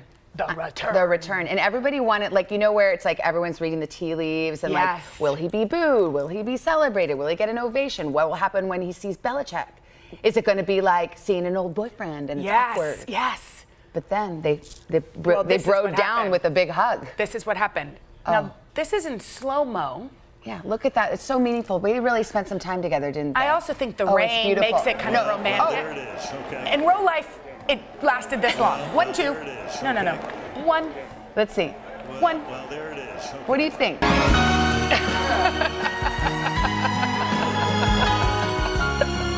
Is this the love theme from Rocky? I love that. I don't know, but it's probably just the only thing we're cleared for. But the best part is that this is, if you turn on any sort of show this morning, this is what we're showing. Oh, yeah. Really, it was a 1-second hug. All I had seen was the slow-mo. I'm like, boy, they really, they hugged it out. No, they that was really a deep didn't. and touching moment. But I'm glad he was still wearing his signature sweats, because everything is right in the world. It is. Now, I have to ask you, have you ever run into like an old boyfriend or something? An old boyfriend and had that moment? No. Had any moment? No. Not even a second of a moment? Not even that just moment? more like, yeah, no, I haven't. I did run actually into my ex-husband once. And that was super awkward. It was fine. You? I was on a shoot in Paris, of all things. I know. And it was super weird. But then I was like, I literally was like, well, good to see you. I gotta go. Because I had to do the show. But it was totally nice and normal. I mean, it's like no acrimony. Did you look cute? I don't know how cute I looked. No, I don't think I did. I don't think I looked too cute. Because you always want to look your best. I know. I don't think I did. Thanks for bringing it up. Oh, gosh. I don't know. What about you? Have you ever run into... I was about to name names, but I'm not going to. No. Yeah. Because there are a few that come to mind. They're like famous. I'm not going to. Okay, I know. They're famous because you can tell that one time my dad did something to you about it, right? Yeah, your dad remembers them. Yeah, he does. No, I did want to see an old boyfriend in the airport, but I didn't. Did you say hi? I didn't say hi. Yeah. And then I regretted it, but my hair was wet. It was a Sunday. No, you don't want to. I just want to say that we both love you.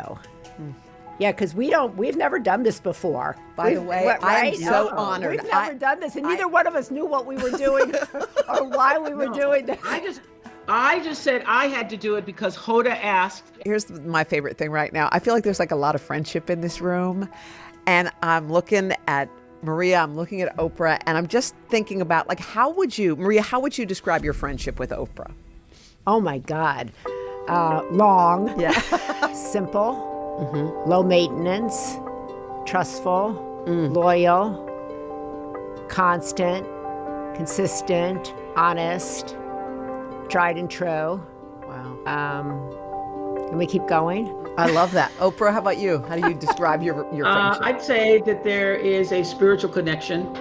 I'd say the reason I first met her in the bathroom at WJZ-TV early in the morning, and we started a conversation. And I forever think that was like a divine moment that happened, because she was one of my true grounded friendships that carried me through my entire career. There's Gail, there's Maria, there's Bob. And that's about it. For Maria, who was raised in a stoic family, it's Oprah she turns to for comfort. When I have gone to visit Oprah, when I went, she would, this sounds so kind of silly, but she would say oh, here's a cup of coffee I made for you. I brought the coffee and paper to your door. And I'm gonna cry. It was so moving to me, because that's not how I grew up. Nobody brought a cup of coffee or a cup of water to me. And she, in a funny way, even though I had a very close relationship with my mother, I wasn't mothered in that way, right? And she wasn't mothered in her own way. But I think, in a way, we have mothered each other.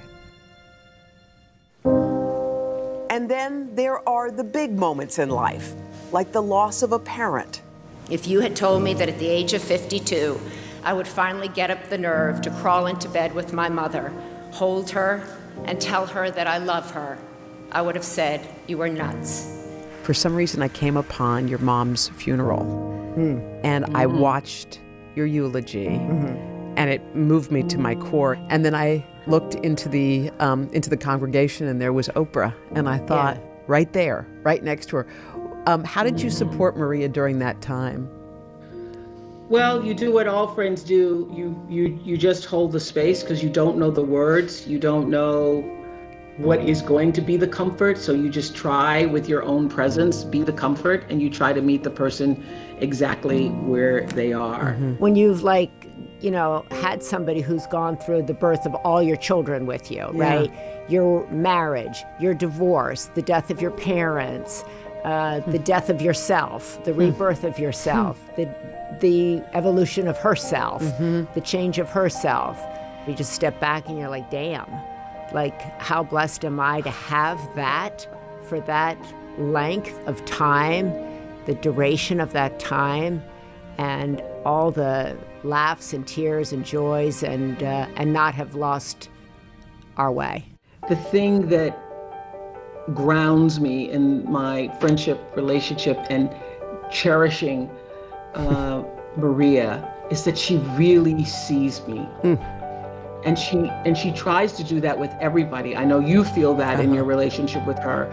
I know her children feel that. When you're in her presence, you feel like you're the most important person. That's one of the reasons why I cherish you so much. When I close my eyes, it's the little moments. It's you having dinner with me. It's her bringing the coffee. It's having a laugh. It's, I think we're all pushed to have these big, big moments. But I think it's the little moments that people aren't pushed to have that really are the transforming moments. Today Talks continues after the break with an exclusive chat you can only see here on Today All Day. Controversy in South Lake tonight after teens posted a racist video. It was a wealthy, idyllic town, forced to confront racism. My children were told Rosa Parks is dead. You all have to sit in the back of the bus. But when the school board presented its plan, this small town fight ignited a national firestorm. Critical race theory. Racism in reverse. False narrative of rampant racism. Shame. This is South Lake, an NBC News podcast. All episodes available now. Listen wherever you get your podcasts. To cover the news, you have to be in it. We'll take you to the front lines of the story, bringing your news feed to life. Streaming live every night. It's your news playlist. Top Story with Tom Llamas, weeknights at 7 on NBC News Now. Still to come on the Channel 2 News. Well, the waters are certainly receding now. Still too close to call. Lester Holt reporting from Ground Zero, as it's being referred to. It is, in fact, a taste of freedom. The Haitian people know a little something about resiliency. What's the biggest risk right now? Some of the troops who have been proud. I want to welcome you to the first presidential debate. In fact, we've been told we can't go any farther. You with some resilient folks. Let me get a hint.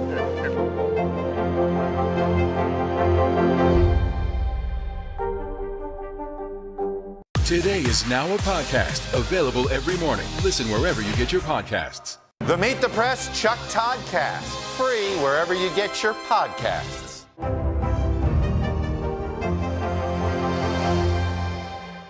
All right, welcome back to Today Talks and our exclusive content you can only see here on Today All Day. This is Today Talks. Yeah, and this is our exclusive content. What happens here? We just sit here and usually we just talk about, our grievances. Oh, and good. Things that we like and dislike. Chit-chatting. Okay, so the fact that Hoda got Oprah and Maria Shriver in one kind of room, although obviously Oprah was virtual. Yeah.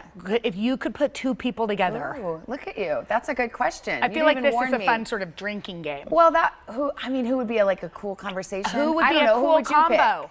Well, I don't know. That's a good question. One that I haven't thought much about. Yeah, maybe next time. I post it straight to you. A little warning. Well, Today Talks, we usually go rogue, but you're right. Okay, well, let me think. I think it's kind of good, like that podcast with President Obama and Bruce Springsteen. I kind of think it's good when they're random people. Yeah. Meaning people from different worlds. That you wouldn't necessarily put together. They're not I think random it is people. He was the president and he's the boss. But I just mean people from different worlds together. Yeah, where you wouldn't, they're like strange bedfellows, kind of. But I had no idea that Maria and Oprah were such good friends. I know. For me, Oprah, it's Gail. I know how close Oprah and Gail are. Yes. And then, of course, there's Bob. And she also mentioned Maria. But you have been telling me for a long time that you have a new best friend. It's Oprah. You show me your texts. And it just was interesting because Oprah didn't mention you when listing her friends. No, I know. And it was a pretty exhaustive, comprehensive list. I actually have had this realization with Reese Witherspoon. This isn't the first time that I've been heartbroken by a friend who really didn't think of me as a friend. But no, Oprah. I think Reese thinks of you as a friend now. I don't think so. You don't? Mm-mm. I think. When was the last time Reese texted you? Oprah's texted me before Reese has. Really? Yeah, Oprah texted me this summer. That is so cool. I don't have any texts from any famous people. Yes, like you that. do. No, I don't. Drew Barrymore. Oh yeah. Well, yes, she's a friend. She's like a real friend. Yeah, she's a real friend. Yeah. And what about when you got your ears pierced with Gwyneth Paltrow? You promised that we getting our ears pierced together was something very special. It is special. It's special between me and you. All my piercings are special. We got our ears pierced. I've never taken mine out. Well, me neither. But you acted like it was like a best friend ear piercing, and then honestly, and I'm not going to say the word literally because it's one that's not necessary. I actually didn't need honestly either. Then 3 weeks later, you went and got one with Gwyneth, and I'm wondering how you thought that made me feel. Well, I don't know. I just knew that as my dear, dear friend, you'd want me to expand my horizons and have more piercings with various people. I thought we had an open piercing relationship. Not when you made it seem like our piercing together meant something. It did. It meant a lot to me. I've never taken it out. And now, what about Gwyneth? She trashed mine. She did hers. I have mine still, but I saw her and I'm like, hey, where's that earring? That friendship I wonder earring. if that teaches you a little something about real friends. I think it does. Real friends get piercings together. And they leave them in. And real friends maybe would say to Gwyneth, I would love to get a piercing with you, but actually, I just got a piercing. You would get a piercing with Gwyneth if you had the chance. Don't even try to say you wouldn't. Did she would you get a piercing with Oprah? Well, if you Oprah asked me to get a piercing. Thank you. I told my whole family, and then my mom told me later not to say things like this to my children because they may not get my humor. What? That if Oprah asked me to move to Santa Barbara, I would. I would leave everything I've made with my family, but I wouldn't really. Do you tell them I'd leave you kids behind too? Mm-hmm. Oh my gosh, that reminds me of something terrible that I say to my kids. But we're out of time. Oh my gosh, that's it's so bad for this episode. You do not. Today Talks. We'll keep watching for more Today All Day. You've never said anything bad. I'm sure you haven't. I don't think they heard it. I'm sure they haven't.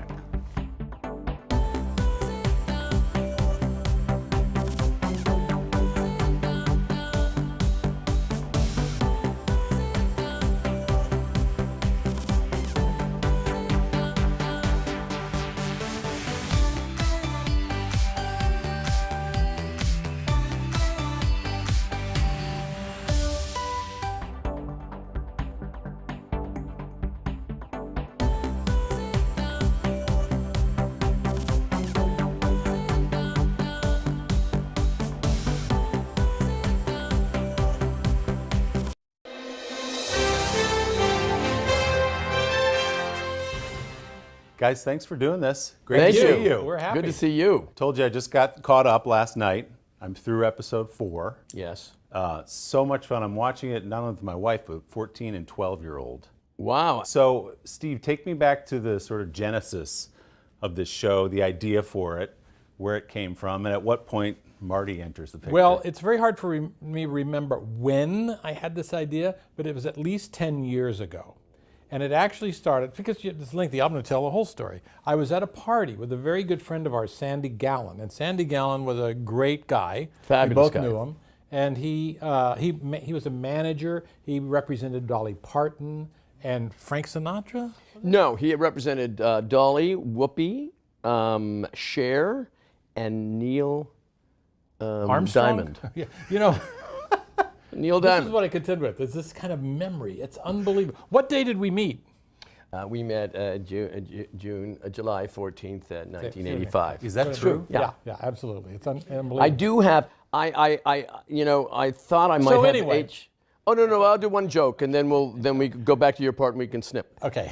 I thought I had H. Sam. Do you know what that is? Oh, right, where you can remember Mary every Lou date in Henner. detail. Yeah. Right, and I said to someone, I think I have H. Sam, like Mary Lou. I couldn't remember Henner, so I knew I didn't have it. Go ahead. So I'm at a party at his house. We love this guy. He was great. In fact, he suggested, I was writing songs at the time, and I played one of the songs. He said, Dolly Parton should record that. Wow. And he called her, and she said yes. Yeah. And Dolly Parton recorded one of my songs. That's incredible. Yeah. And so anyway, so I'm at a party at his house, and we really like the guy. And there's 3 older Broadway actors there. And Sandy came up to me and he said, you know what? He said, you ought to write something for them. And I thought, that's actually a good idea. And so I started thinking about it and came up with this idea of 3 old guys but this is 10 years ago, remember, who live in a building, and they like true crime, and they decide that they would like to solve some crimes, but because they're older and tired, they would only solve murders in the building. They're not going to go downtown. So that's where it came from. And then, one day I'm telling Marty the idea, and he liked the idea, and he said, you know what? I said, what? He said, we're old. So that's how we thought, okay, well, maybe we can do this thing. And is that how you remember it? Was Marty, did you have him in mind when you were thinking through this? No, I had nobody. At all? No, I had Okay. these 3 actors in mind. Okay. And then it just sort of drifted, you don't get, you just think about how much work it is and everything. And so they asked me when I pitched it to Dan Fogelman, and he said, would you do it? Be in it? And I wasn't thinking of being in it at all. And I thought, well, I'll do it if Marty does it. And then he signed up immediately, and there we were. And then somebody had the brilliant idea to bring in Selena Gomez. Well, that is really, I talked about my 14-year-old daughter. That's where the interest is peaked. Yeah, no. We love you guys, and my daughter says, Selena Gomez is in it? And boom, now she's And by the way, it's such a perfect, unexpected match. Yeah. It's like there's us doing our thing, and then when the camera comes to her, it's like it rests on her face and her thinking and her internal acting. It's beautiful for the triangle of performances. There is to anybody who lives in New York, there's a real familiarity to the building. It's sort of the Apthorpe and the Ansonia and all those kind of mashed together.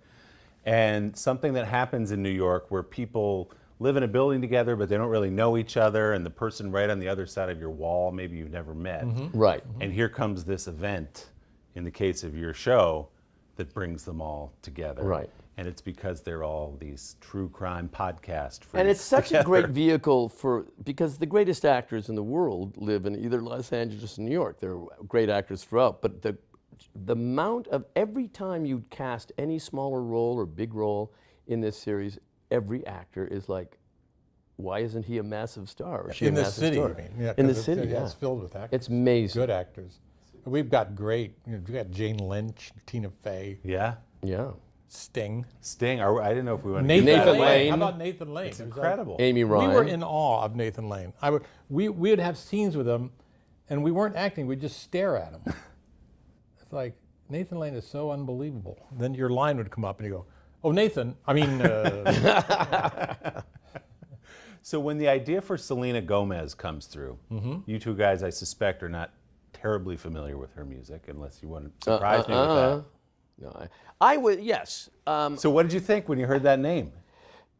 Well, I thought it was kind of a brilliant idea because right away it seemed all generations brought in. Instantly, I thought it was a good idea. Yeah. And I never heard any other name besides Selena's. That's true. Yeah. There was no other name. I know they probably have lists. You know, it was always with a list. But when it got to us, it was only Selena. Yeah. And we thought, would she do it? And then we had one of those Zoom readings. And that was an audition. She was hired. And we hung up, and Marty and I called each other, and we said, she's fantastic. Yeah. She's got this slight, people are picking up a slight kind of a New York accent. I don't know if she's doing it, or that's her, or what. She's from Texas, so probably not. Yeah, but she's got that. In a later episode, at one point, Steve says to her, "I want you to be less mean," and she just looks at him and says, "I know you do." By the way, that was already been on. Oh, has that been on? Yes. Okay, Yes. okay, Yes. good. Yes. All right. You should watch the show or read the scripts. No, I don't want to. I got other fish to fry. She also has, I think on the show, but also when I watch you guys do press together, she has sort of a charming eye roll at the two of you. Absolutely. So, generally does, speaking, like here they go again kind of It's thing. surprising. First of all, people say, is there a generation gap? And I say, well, of course. Yeah. You know, it's what you want. I don't want to be up and talk the lingo of a 29-year-old. No. You know, so there is that. But I'm always surprised. Just using the word lingo kind of covers that idea. I'm always surprised at what she's shocked at us by. Because it's always something, I'm like, really, you're shocked at that? And it's kind of a fun shock. He goes, oh, like we just said something shocking. And, she outshocked us by, 10 million. So it raises the obvious question, do either or both of you listen in real life to these crime podcasts? Because you play it well. I do not. Not I at do. all. No. I do. And I've listened to a lot of crime podcasts and watched a lot of true crime shows. And I think, I know what you're saying, that guy's sick. Well, that means the rest of the nation is sick too. Yes. But I like the solving part. I find that I like the scientific solving and clues and tracking down and CCTV. In fact, even now, because of this show and watching these shows, I'm always thinking, just walking around my life, thinking, what's my alibi? If something were to happen right now, could I prove I was in my car? Yes, I've got the GPS and there's a CCTV camera and I wave at it. Well, there's and then enough I also. What is your crime that you're afraid of? I don't know. It could be anything. Are you planning anything? No, I'm No. not planning anything. No, it's some other crime, like, God forbid. But I could always prove I'd be the first suspect. I would be. Oh, I'd be absolutely. the first suspect. And then replay, my eye rolls at you on television when you do, some joke that doesn't work, which is often. So do you watch Dateline and those kind of shows? Yeah. Are you that deep into it? Mm-hmm. So you're really in it. Why don't you read the news or something I do read the current? news. Oh. Yeah. So are you principally objected to the crime podcast or just not interested? I just feel that there's so much despair around that I just don't want to hear about another person's murder. And first of all, why should you research a movie you're working on? Oh, that would only get in the way. You like going in blind. I am playing a director. I know the theater. Yeah, okay. I've been on Broadway. Yes, you have. Does the White House think they have an Afghanistan problem or a COVID problem? Do you believe the abortion issue should reflect the will of the people or the will of the elected officials? The vaccine mandate. Is this going to work or is this going to backfire? If it's Sunday, it's Meet the Press. News is more than a headline. It informs, it inspires, and it still matters. To cover it, you have to be in it. And that's what we're gonna do. Every night, we take you to the front lines of the story, where it's actually happening, with NBC News journalists on the ground from all over the world. We cover what you need to know and bring your newsfeed to life. In primetime and streaming live, it's your news playlist every night. Top Story with Tom Llamas, weeknights at 7 on NBC News Now. Still to come on the Channel 2 News. Well, the waters are certainly receding now. Still too close to call. Lester Holt reporting from Ground Zero, as it's being referred to. It is, in fact, the taste of freedom. The Haitian people know a little something about resiliency. What's the biggest risk right now? Some of the troops who have been proud. I want to welcome you to the first presidential debate. In fact, we've been told we can't go any farther. You were some resilient folks. Let me get a hint.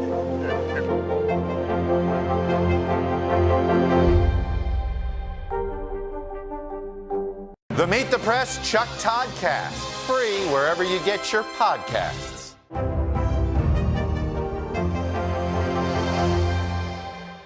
For breaking news in our changing world, download the NBC News app. The reception to the show has been overwhelmingly great. I Yes. mean, if you read the reviews and just word We are on the street. 100% on Rotten Oh, Tomatoes. now you've ruined it. Oh, really? Oh, because now someone's going to go, oh, really? I'll show them. Well, so what? Yeah, you're right. Yeah. Takes you down into double digits. No, we are, honestly, we've had a long career in show business, but a hit is fantastic because, they're rare. A real hit is a very, very rare thing. As long as you've been in show business, it's not like everything you put out is a hit. And so it's, especially at this point in my life, No, I remember seeing The Tonight Show once with Johnny, and Tony Randall was on. And Johnny said, it was like the 70s, and he was doing The Odd Couple, and it was now a hit. And he said, how long do you think you'll stay with the show? And Tony said, that's the dumbest question I've ever heard. I'll stay with it as long as it is a hit, because hits are rare. Yeah. And it's true. Do you guys, this part of working together, okay, we've talked about the show, but how much fun is it for two buddies who've known each other for 35 years to kind of hit the road together and promote and totally fun. I wouldn't do it any other way, honestly. I tour with the band, but we have good camaraderie too. Sometimes we do that. But basically, I wouldn't do it. No, I think the only thing you can really control in a work situation is the hang. In show business, you can have the greatest experience making a movie, and then it bombs and the critics hate it. So the only thing that you can control is, do you have fun while doing it? And Steve and I, we do live shows together, but we also have a great dinner the night before, and we have great glasses of wine afterwards and discuss it with the band. That's the fun of it. And you've been doing it, as I said, for 35 years since you met doing The Three Amigos. Well, people ask me, they say, what's your favorite movie that you ever made? And I say, well, I don't know, because here's why. There are three things to a movie. How much fun you had doing it, was it a hit, and is it any good? Right. And when those things land together, it's fantastic. But sometimes you can love a movie just because you had such a great time making it. Right. And was that the case with Three Amigos? Was it instant for you two guys? It was not an instant hit. No, I know, but this relationship, because it feels like... Yeah, no, we got along instantly. Instantly, all three of us did. And again, you make a movie or you're on location for months, and sometimes you never see those people again. So you make a conscientious effort. I think I'll keep up with that guy. And it was mutual. And also, we got lucky because we did other movies together. Father of the Bride, 1 and 2. That's true. Prince of Egypt. Prince of Egypt. But we were already friends by then. But I'd say Father of the Brides really put us in a comedy frame of mind, to be friends. Does the White House think they have an Afghanistan problem or a COVID problem? Do you believe the abortion issue should reflect the will of the people or the will of the elected officials? The vaccine mandate. Is this going to work, or is this going to backfire? If it's Sunday, it's Meet the Press. Controversy in Southlake tonight after teens posted a racist video. It was a wealthy, idyllic town, forced to confront racism. My children were told Rosa Parks is dead. You all have to sit in the back of the bus. But when the school board presented its plan, this small town fight ignited a national firestorm. Critical race theory. Racism in reverse. False narrative of rampant racism. Shame. This is Southlake, an NBC News podcast. All episodes available now. Listen wherever you get your podcasts.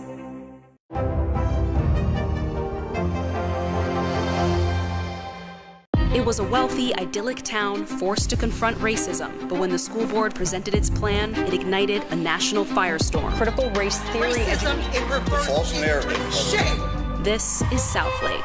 All episodes available now. Sometimes the news can be difficult and overwhelming for kids to understand. Will coronavirus come back next year? So to help make sense of it all, we've created a newscast just for them. Man, you know a lot. We hope your family will watch Nightly News Kids Edition. Controversy in Southlake tonight after teens posted a racist video. It was a wealthy, idyllic town, forced to confront racism. My children were told Rosa Parks is dead.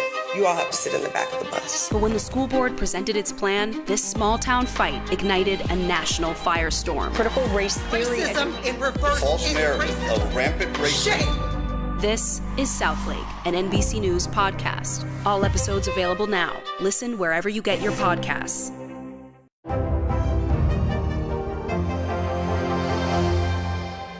The Meet the Press Chuck Toddcast, free wherever you get your podcasts. I didn't realize, I guess I should have known this, Marty, that Three Amigos was your first movie. Because Yes. we'd known you on SNL and you were movie. in the bloodstream. So that was your first movie. So what was it like to walk in with Steve Martin, who's already Steve Martin, and Chevy Chase, who's already Chevy Chase? Well, it was a little bit intimidating, but they were very nice to me. They're very, we had to play three close friends. So I had to, the first couple of weeks, do an impersonation of someone really relaxed. But they made it very easy. We immediately bonded through laughter and Scrabble.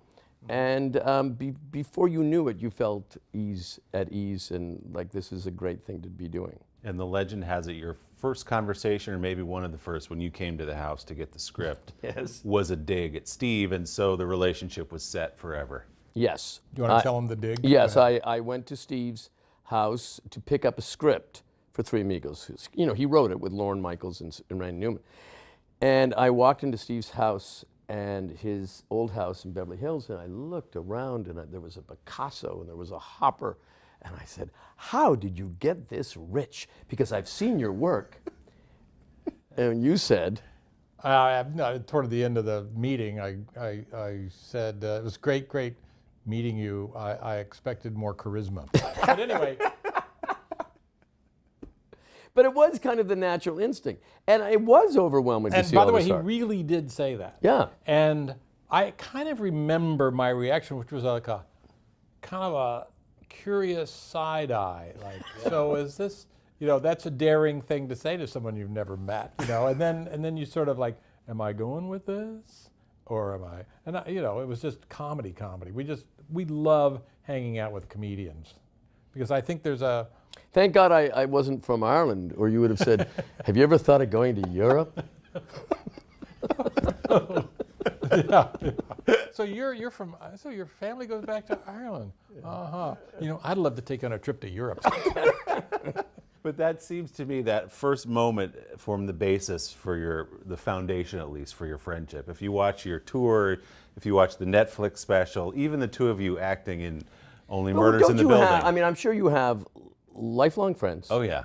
And a big connection has been humor. That's it. I think it's... Is that true? Yeah. Oh, sure. Absolutely. But I would say, like, I'm guessing, you probably have friends in the business who do the same thing as you. Or do you have rapport with them? Yeah. Because you know what it is. Absolutely. And that's, we have that with comedians of all stripes. Yeah. But there's also something about a person you're comfortable with enough that you can insult them constantly. Oh, yeah. That means you're and really close. we're often asked, did we ever go too far? Do we ever have to apologize? And it's never. You mentioned Father of the Bride when you guys did that in '91, 30-year anniversary coming up, by the way. That's crazy. Obviously a great movie, great script, great characters, but you never could have imagined how well it would do, and commercially. And through time. And it's held up. I always thought, I don't know what your questions would be, I'll wait. No, go ahead. Okay, I've always thought this, we did a remake, and now they're doing another remake. And at the time, I thought, this movie, this subject will be remade through time, as the times change, because it's a universal subject, a father and his daughter, and getting married. I mean, what could be more fundamental? So I already knew they were headed for another remake, and probably another remake after that, because times change, but the core heart of it will always remain. Well, it's also a powerful. perfect title. Yeah. Because Right. they're abroad. It's like First Wives Club. You knew that had to be a hit. Right. Perfect title. And how did you shape and create Franck, one of the great characters in movie history?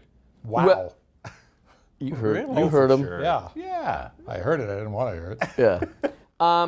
Well, it was written that way that when they meet Franck, that Diane Keaton and Kimberly Williams, mother and daughter, would understand it, but Steve couldn't understand him. So it symbolized his isolation from the process. And so we just did a million takes, variations, and the director and producer were a little apprehensive about this idea too, because it was a sincere film, and this was this heightened character. But I kept thinking, as long as I didn't wink into the camera and say, "Aren't I funny?" we'd be fine. And then I went to a wedding after we stopped shooting. I won't tell you who, but I'll tell you later. And it was a big fancy wedding with a wedding planner, and he had his initials embroidered on his shoes. And I thought, we missed that. Oh. So, you can't, life is broader than any character. Was it based on anything you'd seen? No. Just a kind of person? Yeah. Right. And Steve, what did you think when that movie exploded the way it did? I mean, here's what I thought. I thought, because I've watched movies come out, movies that I've done, and then there'll be like massive hits at Christmas or something like that, other people's films. And then when that came out and it opened just before Christmas and it was doing so well and building, I thought, oh, it's my turn. There you go. You felt it was just justice, really. Yeah, I really did. I was like, News is more than a headline. It informs, it inspires, and it still matters. To cover it, you have to be in it. And that's what we're gonna do. Every night, we take you to the front lines of the story, where it's actually happening, with NBC News journalists on the ground from all over the world. We cover what you need to know and bring your newsfeed to life. In prime time and streaming live, it's your news playlist every night. Top Story with Tom Llamas, weeknights at 7 on NBC News Now. Good morning, everybody. Welcome to Today. Let's go! Is the Delta variant more dangerous to kids, or is it simply more transmissible? Maryland's Principal of the Year. I served an amazing group of staff and students. Today is now a podcast, available every morning. Listen wherever you get your podcasts. Make the most of your day with Today in 30. We give you a mix of everything you love about our show in a mere 30 minutes. Watch Today in 30 on your schedule, streaming every day on Today All Day. Today is now a podcast, available every morning. Listen wherever you get your podcasts. The Meet the Press Chuck Toddcast, free wherever you get your podcasts. For breaking news in our changing world, download the NBC News app. The Meet the Press Chuck Toddcast, free wherever you get your podcasts.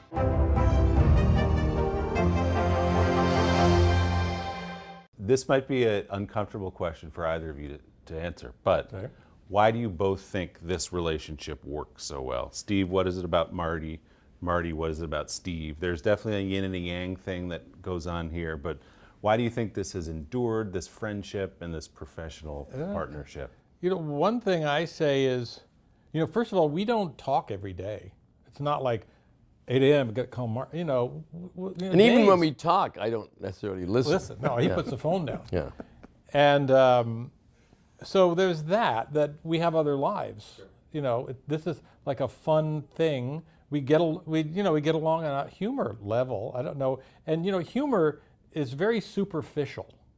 I mean, you can joke and we can joke and we can joke without ever getting to the core of anything. So it's just up here in fun. Like I said, I'd never say to Marty, "Are you okay?" You know, which, you know, a real friend would do. Well, no, you would if you really thought I was that. But I think that we both, first of all, we work very similar. It's Lee. Yeah. In we like a loose, happy set, joking, all that, and it makes us better. So there's that. And then, why else are we friends? I think it's a very hard thing to explain. It's like ask any friends, and they'd have a He hard has time. more money, and that's a seductive thing. He's more like, to me, like an older brother's older brother. What do you think is so funny about Steve? Why is he so great as a comedian? Oh my God! I mean. Nothing. No, I mean it's. You always feel self-conscious of the story, but in 1980, I didn't know Steve, and I'm watching the Grammys, and Steve comes out to present the best album of the year, and he's in tails, and a shirt, and studs, and no pants, boxer underwear, garters up to here, and he makes no acknowledgement of it. The audience is hysterical, and he starts reading the nominations. And by the third nominations, a little bald man comes out running with a pair of pants on a hanger. And Steve looks at him and says, "Well, it's about time." And then he puts the pants on and continues to read. And I thought, that is the most brilliant joke. I would pay $1 gillion if I could have done that joke. So, and I didn't even know him then. So I think his mind is hilarious.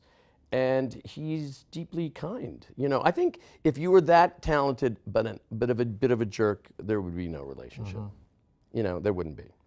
I find, first of all, we just have we're going to talk ourselves out of a friendship. That's what's going to happen. I can't believe you said that. No, we just have a kind of an ease. But in terms of his comedy, whenever I look at his old specials and things, I go, that's outrageous. I can't believe you're doing that. And the ears and the big head and all By the way, it's my head, but thank you. I know, yeah. No, you wear pieces. You know. I know, that's true. And I find the characters are completely so big. Jackie Rogers Jr. is an albino pop star. Yeah, an albino pop star. That makes sense. Yeah. How about Jiminy? Jiminy, I mean, you've been I've interviewed by done Jiminy. Yeah. I'm shocked that he gets away with it. I mean, it's so devastating to the person you're interviewing. Yeah, but they were all generally my friends. But you're playing an idiot, so. No, I know. But my favorite lines was to Mel Brooks when I said, "What's your big beef with the Nazis?" And he said, "What's my big beef? What's my big beef? I don't know. I think they're rude." So it worked out. Oh, it's brilliant. Oh, it's so good. And do you have a favorite character of Steve's through the years? Well, I play the same thing every time he's done. Or a favorite special or moment that stuck with you? I think Roxanne is my ultimate favorite. I mean, I love, the first 4 comedies, and I love it. But Roxanne seemed to combine it all and great, great acting. So I would say that's your high water mark. Well, that was a long time ago. Yeah, I killed for you to hit that mark again. Yeah, that's why I like Only Murders in the Building. Yeah. No, remember, I once said to him, it was like the 90s, and I was at my cottage, and I said, all my 2 sons and all their friends are obsessed with the best of Steve Martin, SNL on DVD. And Steve went, "It's a resurgence."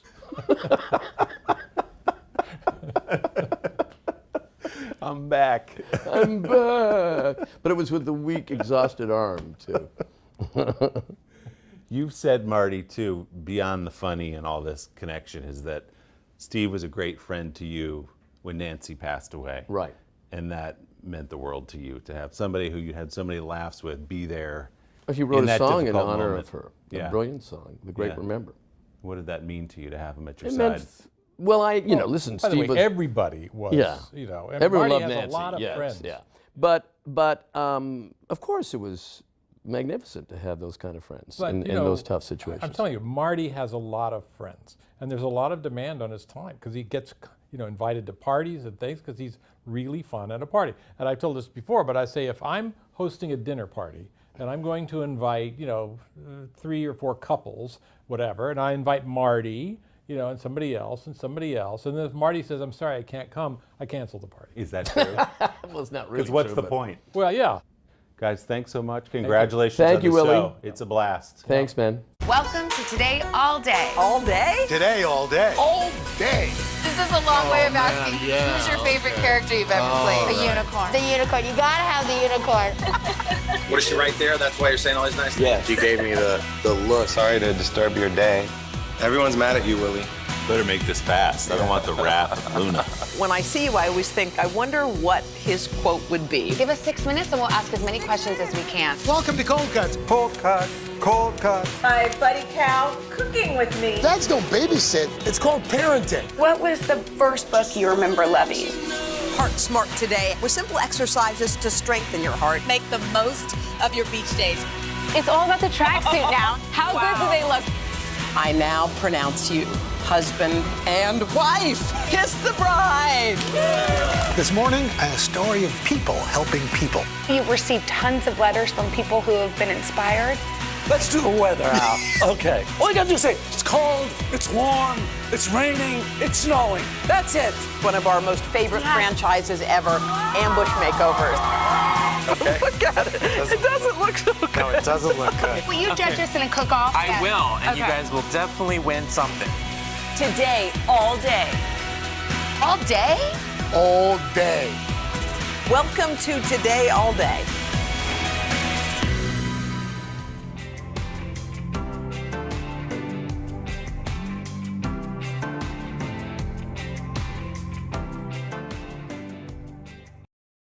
Buongiorno today, all day. Who doesn't love Italian food? Well, up next on Hashtag Cooking, Sama is putting her own spin on 2 classic Italian dishes. First, a crispy breaded eggplant that's baked, not deep fried, and gluten-free.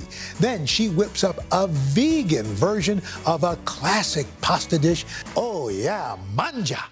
So when I said cacio e pepe, really, I meant cashew e pepe. Huh? Am I the only one who laughs at my own jokes?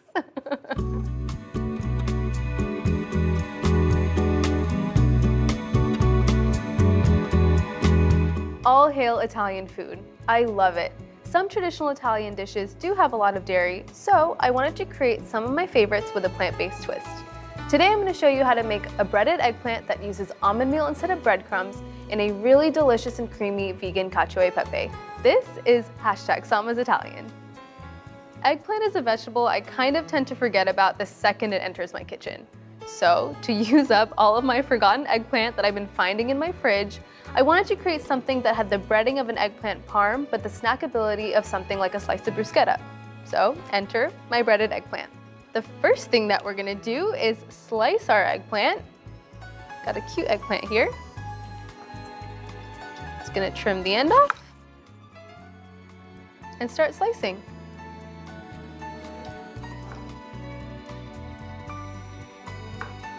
Here's a little tip. You don't actually need to salt your eggplant. Traditionally, you'd salt your eggplant to get rid of that bitterness, but nowadays, the bitterness has been bred out of eggplant.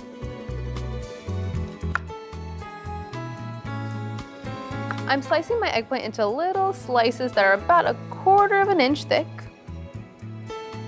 Perfect.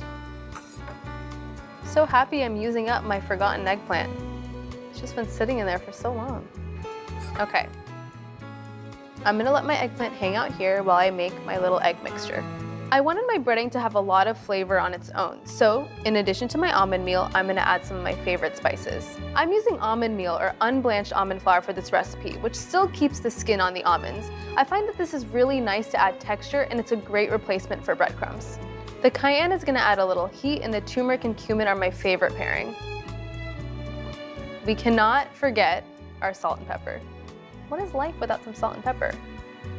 It'd be very unseasoned and boring. Little salt and some freshly ground black pepper. I like that the turmeric is also going to add some nice yellow color to this eggplant. Just going to whisk this until it's nice and well combined. I want the breading to be really flavorful, and so I'm mixing it super well so no piece of eggplant goes unseasoned. That would be really sad. Also super bold of me to wear a white shirt when I'm using turmeric. This is how I live on the edge, okay? Beautiful. The breading is happy. Now time to beat an egg. We want to whisk the egg until it's completely uniform. We don't want any separation between the yolk and the white. This looks nice and uniform. A perfect little bath for my eggplant. Now it's time to assemble. This eggplant has really been on a journey, from being forgotten in the fridge to going down the line to flavor. I mean, lucky eggplant though. We want to dip it straight in this egg mixture. Make sure it's really well coated. Now we don't want any excess egg on the eggplant, so I'm just going to let it drip out just like this. We want a really nice and even coating of the breading, which is why we're doing this.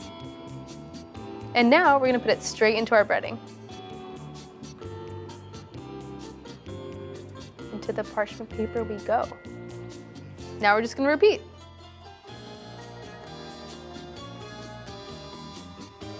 This is a way better fate for your eggplant than the trash, I'm just saying. Last one. Getting a little emotional. Don't worry about those guys though, I promise I will bread them later.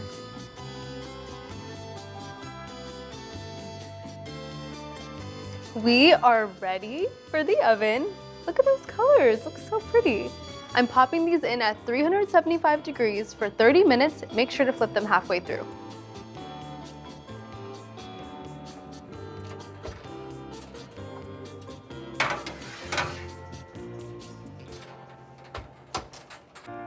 I think we all need to take a moment just to look at the color alone. Look at that yellow from the turmeric, the little golden crispness on the edges. I'm like drooling already. I really can't wait to eat them. These are perfect on their own, honestly, because they have so much flavor in the breading, but I love to use them as a vehicle for my toppings of choice. This could be a bruschetta, this could be a pesto, even just a little tahini drizzle with some salt is so good. Today, I'm gonna use a bruschetta and a pesto. By the way, you can make your own for sure, but if you wanna buy store-bought too, totally fine with me. Again, what a bold choice of me to cook with turmeric and wear white. Like, I love taking risks. Okay, I'm gonna add some pesto.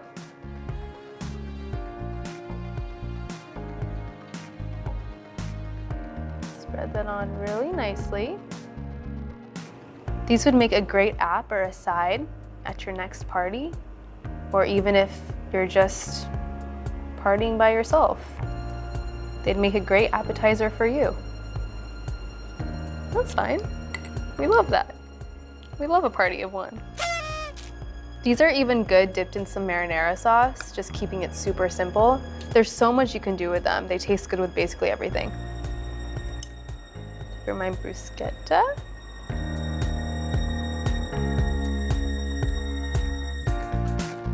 And because everything is better with a little salt, I'm gonna add some flaky sea salt on top. It's gonna taste really good. It's gonna add a little bit more saltiness, but it's also gonna look really pretty too. Just a little. You know, this eggplant, this middle one, it's not sure what it wants, so it's gonna get both. Whoever gets this piece, that's the lucky person at the party. I'm cracking myself up, okay. Okay, great. Can't forget a little salt on here. This screams, you need to take a picture of me. So I'm gonna listen. And again, feel free to use whatever toppings you want. This is truly very customizable to your liking and your flavor inclination. Or whatever you see at the store that you're like, that looks good, I'm gonna put that on my breaded eggplant. I support you. Even hummus, I just thought of that, even hummus. That's what I'm gonna top this with next time. Okay, I for sure got the shot. I got like 15, to be real with you. So now I'm gonna try one. Okay, I'm gonna go for it with this little guy right here. Okay, I'm ready. I hope you're ready. So good. I'm serving this at my next party. Even if it's just me, I'm just gonna serve it to myself. I deserve it. This was so yummy. And look what we created. The colors of an Italian flag. I mean, come on, look at that. So cute.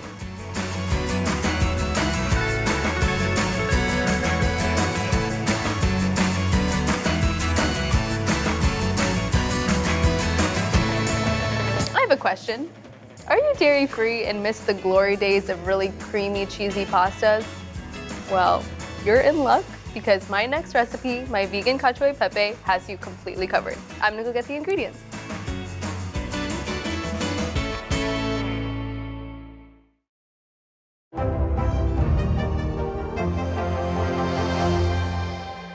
To cover the news, you have to be in it.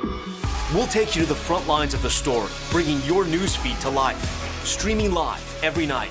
It's your news playlist. Top Story with Tom Llamas, weeknights at 7 on NBC News Now.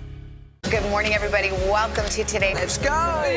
Is the Delta variant more dangerous to kids, or is it simply more transmissible? Maryland's Principal of the Year. I serve an amazing group of staff and students. Today is now a podcast, available every morning. Listen wherever you get your podcasts. Good morning, everybody. Welcome to Today. Let's go! Is the Delta variant more dangerous to kids, or is it simply more transmissible? Maryland's Principal of the Year. I serve an amazing group of staff and students. For breaking news in our changing world, download the NBC News app.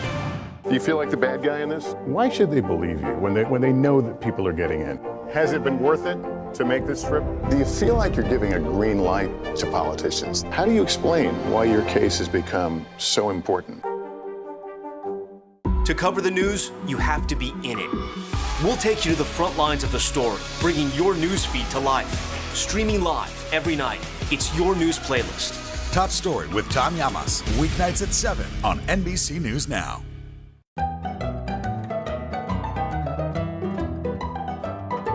Cacio e pepe is one of those dishes that everyone is obsessed with.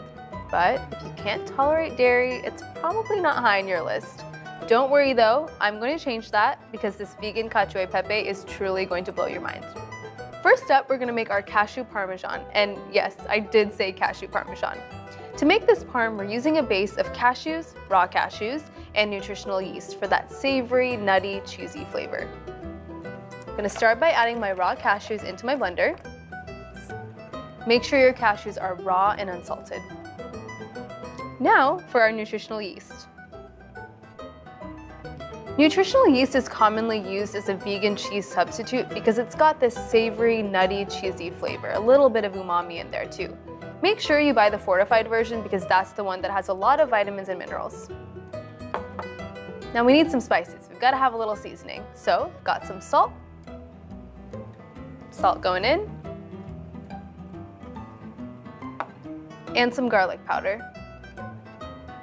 Now, all we're gonna do, because my blender is truly my best friend, is blend it all up. Be careful though not to over blend. We just want to blitz it a little bit so we get a nice fine powder, sort of like a Parmesan.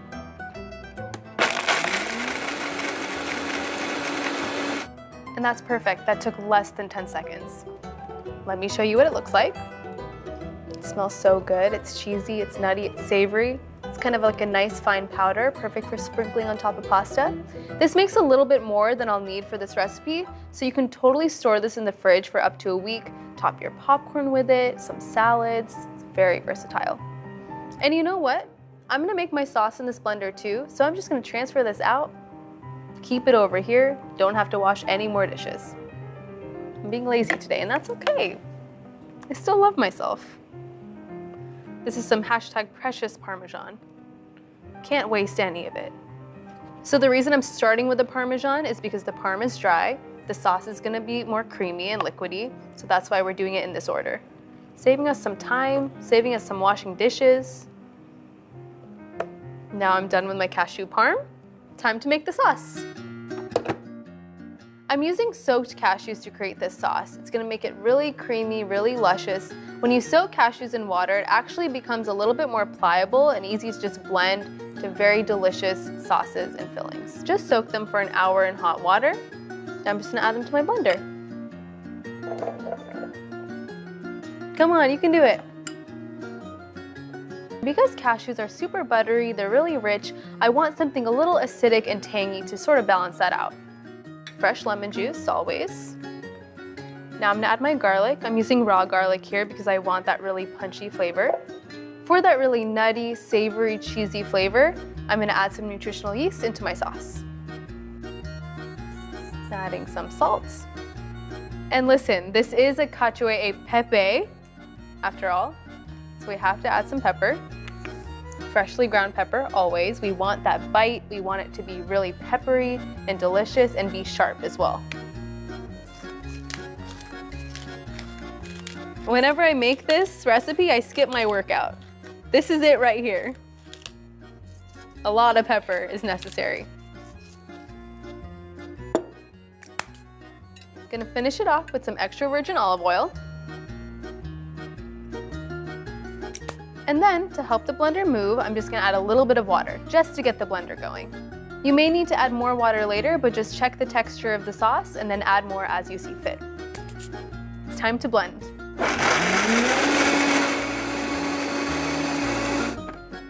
I'm gonna add a little bit more water. Oh my God, it smells so cheesy already. I'm in love. Just a little.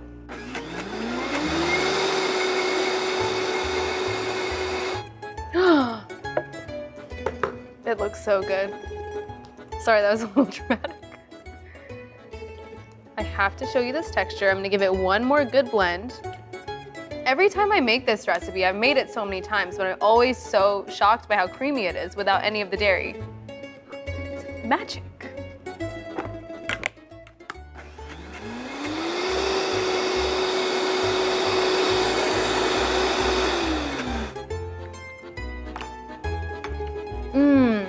It's so good. I don't think it needs anything. Oh my God. Good for me. Okay, let me show you this texture. Oh, it's so peppery. It's like spicy almost, but still super savory and nutty. I love this so much. All right. Can't leave any sauce behind. I love a blender pasta sauce. It's so easy to throw together. Minimal prep, minimal ingredients. Look at how creamy and luscious that is. Sauce is done. Now I'm gonna go cook my pasta.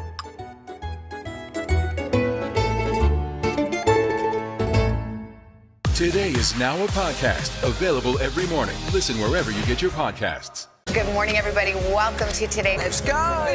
Is the Delta variant more dangerous to kids, or is it simply more transmissible?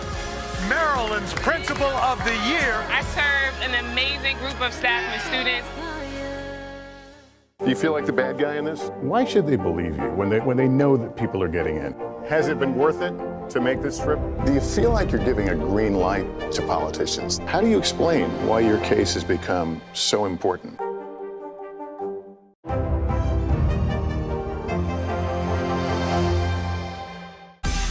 Make the most of your day with Today All Day. Get closer to all your friends in today in a whole new way. Today in 30. We give you a mix of everything you love about our show in a mere 30 minutes. Shop today with Jill Martin. We're helping you shop like never before. The latest styles and biggest names. Today Food. Things are heating up in the Today All Day kitchen. Cooking essentials and recipe inspiration. Is that ready? Are you ready? Oh, I'm so ready. Only on Today All Day. Do you feel like the bad guy in this? Why should they believe you when they know that people are getting in? Has it been worth it to make this trip? Do you feel like you're giving a green light to politicians? How do you explain why your case has become so important?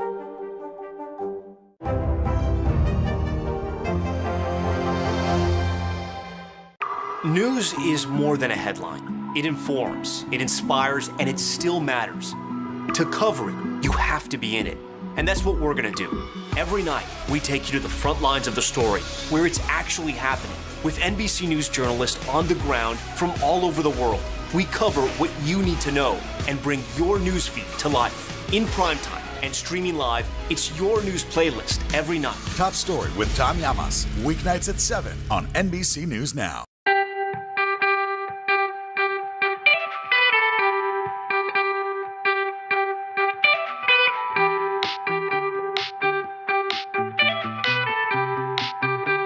Now it's time to cook our pasta. I've already got my water boiling, and don't forget, we must salt our pasta water.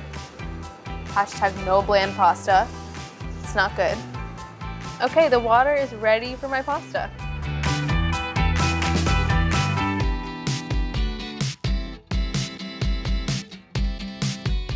Just so you know, most dry store-bought pastas are vegan, so if you're looking for that, great. But make sure you do check the label to make sure the variety you're choosing is. I'm using a vegan and gluten-free chickpea pasta. There's a lot of really great bean alternative pastas out these days, and I like testing all of them out. Let's talk about pasta shape. I am using a spaghetti here as an ode to the original.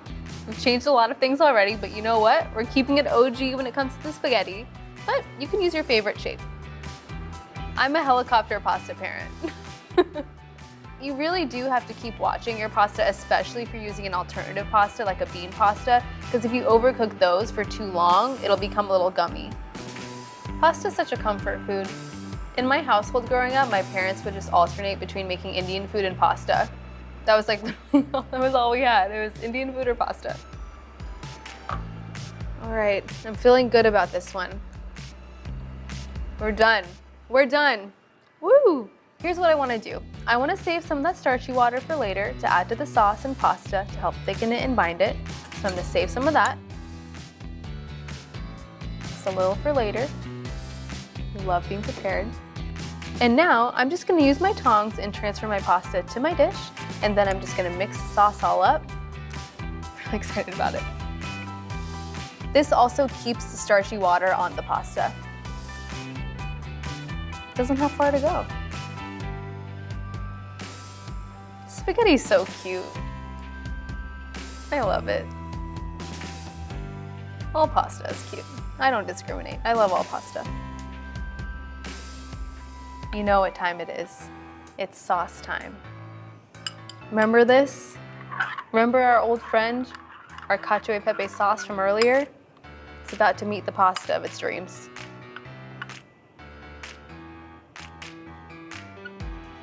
And now I'm just gonna add a touch of that pasta water just to help everything mix and combine, get really nice and creamy. Helps the sauce adhere to the pasta. Toss it together.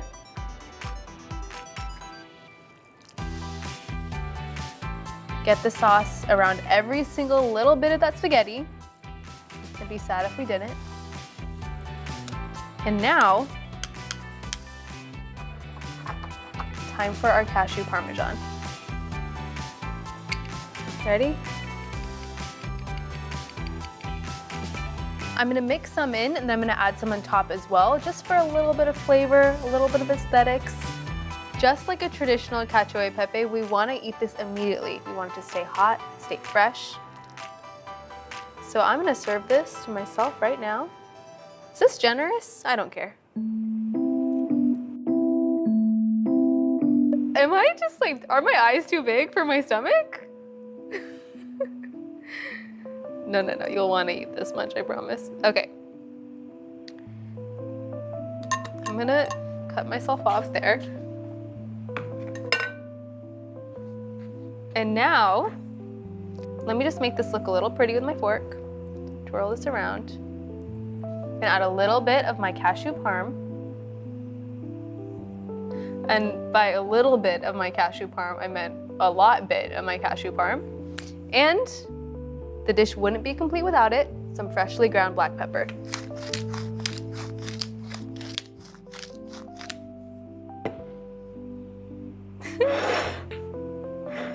Okay, I have a vision.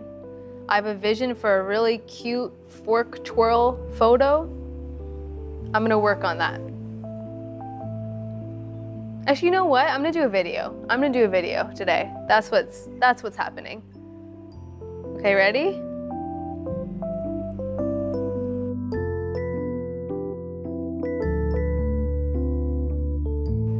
Okay, we got the shot.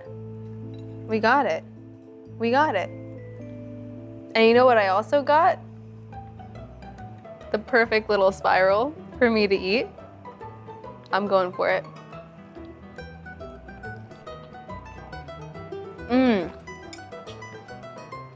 It is so creamy. Like, I want you to know, this is so creamy. It's cheesy. You've got layers of flavor, right? You've got the buttery cashews creating this really creamy sauce. The black pepper makes it peppery, woody, it's got the sharp bite. And then that salty cashew parm, which I'm just gonna add more of for fun, really ties everything together. You really won't believe there's no dairy in this, I promise.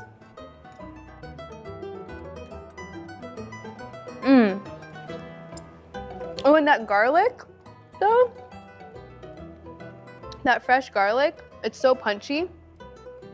Makes it smell really good, makes it taste really good. Someone needs to hold me back, because I'll keep talking about this for the whole day. This is so delicious. I love creating these really fun plant-based twists on traditional Italian food. It's unique, it's fun, it's inventive, and it's super delicious.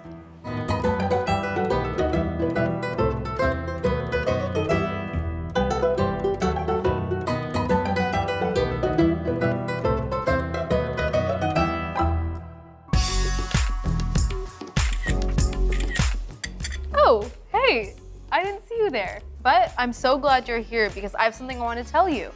Hashtag Cooking is back with all new episodes, and I'm so excited to share my favorite recipes with you. Sometimes the news can be difficult and overwhelming for kids to understand. Will coronavirus come back next year? So to help make sense of it all, we've created a newscast just for them. Man, you know a lot. We hope your family will watch Nightly News Kids Edition. Good morning, everybody. Welcome to Today. Let's go! Is the Delta variant more dangerous to kids, or is it simply more transmissible?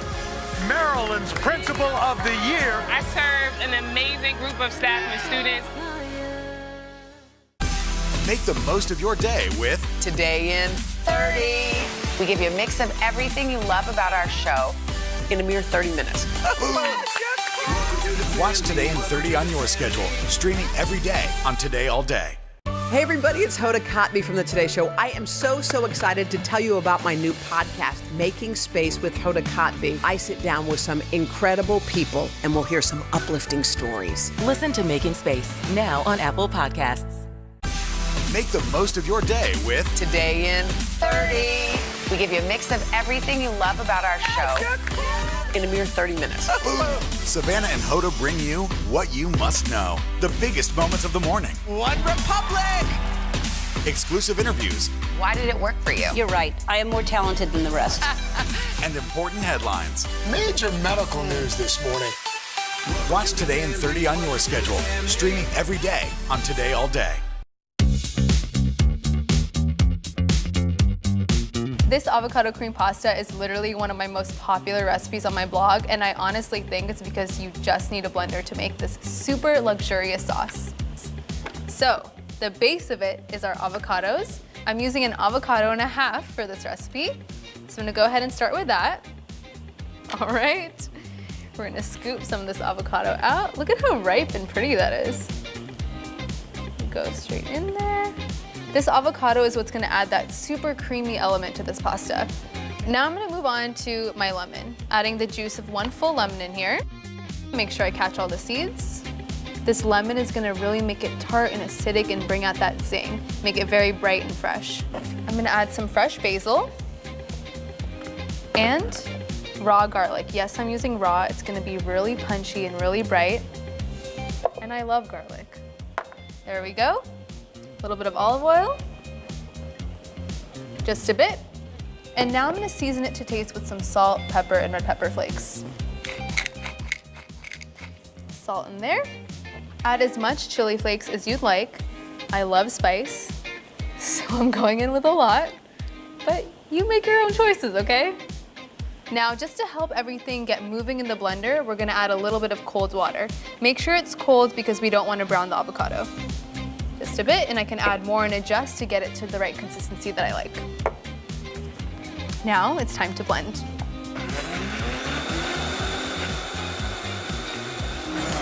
Perfect.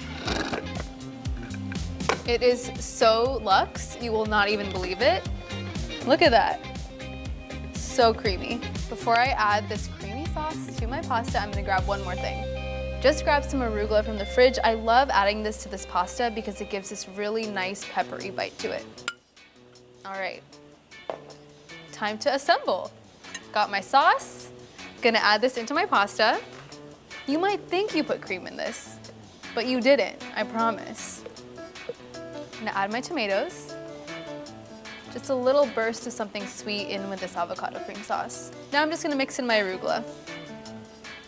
What's great about this pasta as well is that you can eat it immediately, but you can also refrigerate it to have as a pasta salad the next day. We love a leftover, we love a meal prep situation. Is that too much? There's never too much. What is a portion?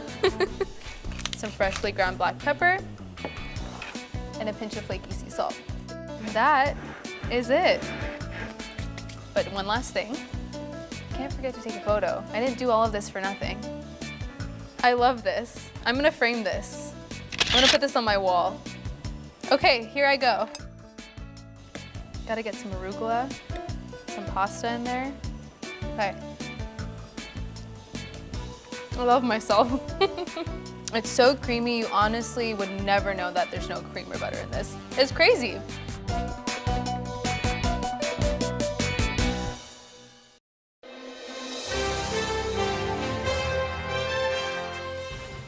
Thank God. Michael Keaton with us live in Studio 1A. He's here. I mean, he's been busy working on several new movies. The first is called The Protégé. It hits theaters on Friday. He plays a suave and mysterious contract killer who crosses paths with another expert assassin played by Maggie Q. And let's just say, it's on. I find you interesting. You mean? Interesting. I'm beautiful, sure. Not in that ornamental kind of way. It's the interesting part that's got me wondering. Wondering what? How long after I give you my number will it take you to decide that I'm just as interesting and give me a call? 27 minutes. That long? Oh, yeah, smooth operator. How about that? How suave am I? You are so suave. know. And also, you can kick some booty in this movie. Yeah. Oh, that's a horrible expression, kick some booty. It is horrible. Why did I say that? It also sounds like a bad title of a song. I know, it does. It does. Okay, so I should have said kick some butt, but you do kick some butt in this movie. From the 70s. I do. Yeah. Yeah. I just kicked someone on the way over here. That's what you do on the way. Because you're like in the habit now. Yeah, So, you can't stop me. Did you have to train? Like, how'd you get ready for this one? Well, you kind of have to, don't you? Yeah, there's just no way around it. Yeah. Believe me. Oh, look at that. Yeah. Believe me, if I could get around it, I'd get around it. Yeah, you know, like this thing, I don't have my glasses, so I'm having a hard time seeing this. This particular scene was kind of, it had to be choreographed because you're afraid they're going to hurt someone or someone's going to hurt you. Yeah. And, you know, I don't do this all the time. It's fun. It's like, you know, the things you wanted to do when you were a little kid, now you get to do as a grown-up. This is like a real action movie with real sets. You were in Romania. Yeah. At the old villa that used to belong to Romania's dictator. Yeah, what a swell guy he was. Yeah. Anyway. Well, the minute you walked in the studio, there's only one thing that people were saying, and Roker was saying it. Suave. Roker, what were you saying? How suave he is. Is it any way you could maybe say it? No. Please? No. How much money you have on you mean Batman? Is it about this? Is it about that one character? Give me some of that long green. Okay. Yeah, long green. Let's see what you got. Wow. Look at that. Wow, he's got a lot of cash. I got Just Venmo. Oh, we're kind of like, yeah. I'm the PayPal. It's Pay Al. Wait, could you just say it? I did. Just a little. Only for you.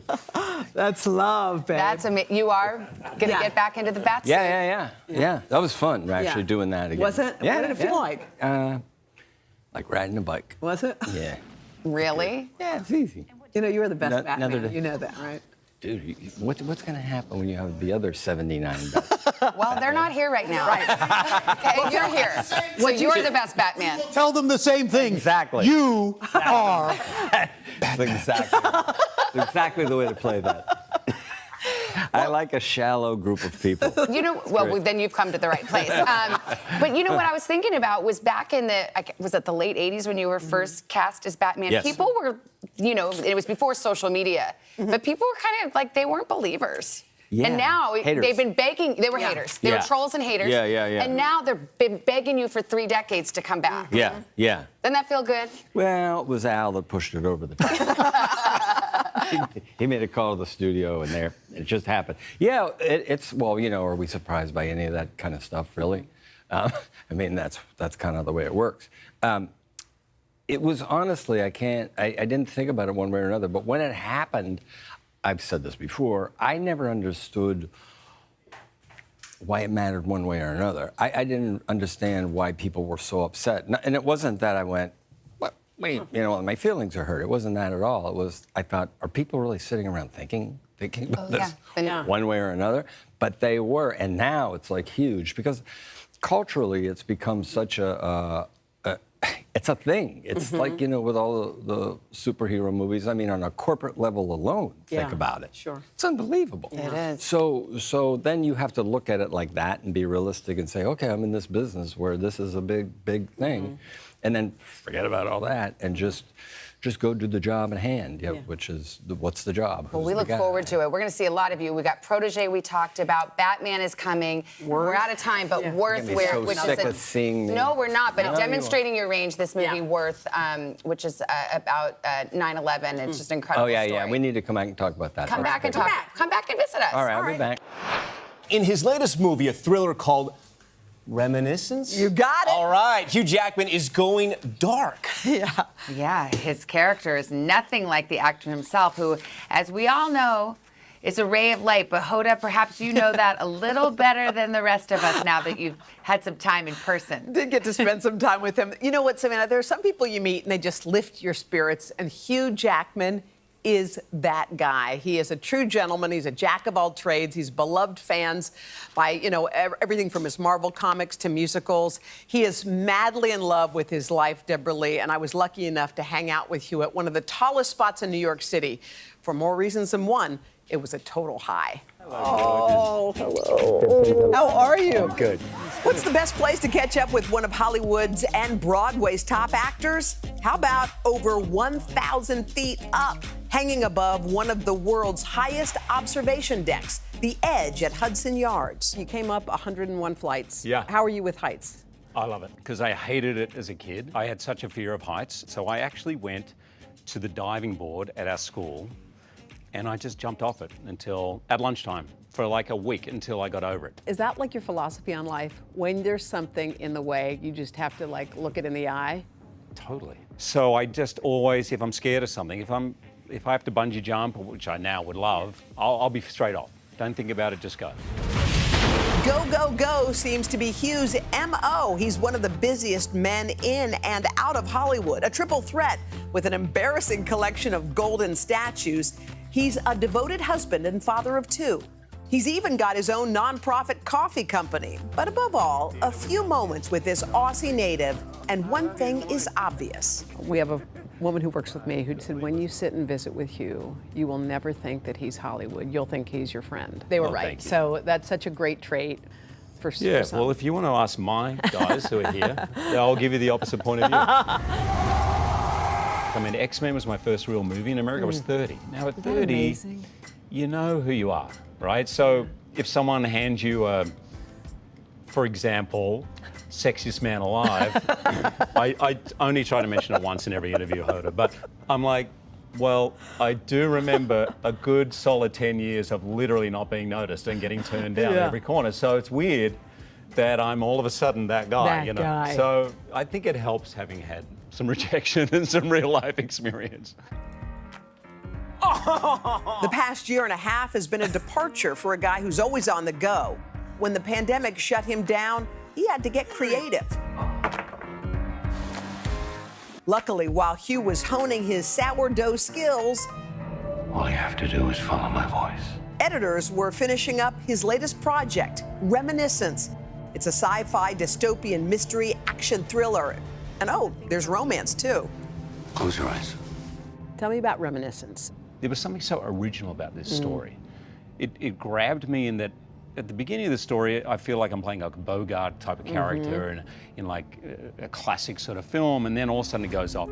Reminiscence has a haunting love story that borders on obsession. His character's girlfriend suddenly disappears, launching him on a twisted quest to find her. The search leads him into an underworld of crime and drugs. But thankfully, the film's plot is nothing like Hugh's real-life romance with wife of, wait for it, 25 years, fellow actor Deborah Lee Furness. Deb is the lightest, most optimistic person I've ever met in my life. Like, if you ever want to play the game, who's the happiest person in the room? Deb wins. Just know Deb wins. People often say, oh my God, marriage is so much work, and there are some things you've got to live by, but it hasn't felt like that. I can It's tell. been one of the best things. By the way, eyes by are a far. giveaway in life, man. Eyes are a really? giveaway. Yeah, and whenever Right. you say it or just saying her name, like it's cool to see true love 25 years later. Isn't that awesome? Oh wait. Wow. Okay. Oh my gosh. Isn't that incredible? New York. Do you ever get the urge to sing when you look out at this city? I do right now. There's a bright golden haze on the meadow. There's no meadow, there's a haze. The corn is as high as an elephant's eye. Sing with me. And it looks like it's climbing clear up to the sky. There you go. I'm gonna mouth it. Oh my God! Look at this. Where's Broadway from here? Just point to Broadway from That here. way. Also on the horizon for Hugh, the much anticipated, long-delayed Broadway revival of The Music Man. The show is finally set to open in December, and oh, has Hugh been practicing? Tap dance your way to losing 50 pounds in a day. But I'm so excited to be part of it, to be there as Broadway opens up again, and also to bring back a musical, which is the first musical I ever did, by the way, The Music Man. Is that at right? High school. I was salesman number 2. Gutted I didn't get the lead part. So, no, I'm kidding. No, there's nothing like Broadway. Particularly for a musical, that's the pinnacle. Okay, so we're gonna try to do something. Hanging out at the top is old hat for Hugh, even out here on the edge, taking in a view that gives mere mortals the willies. Fear is the last thing on his mind. We do push-ups. Push-ups. Oh! Whoa! Look at that. That is scary. That's super scary. He's gotcha. I just wanted one more hug, so I was Feigning fear. Yes. But anyway, he was so cool, and he was also just so cool with all of the people who were on that rooftop. I mean, he was friendly with every single person. He was hugging, taking pictures. Anyway, I dug him. He was great.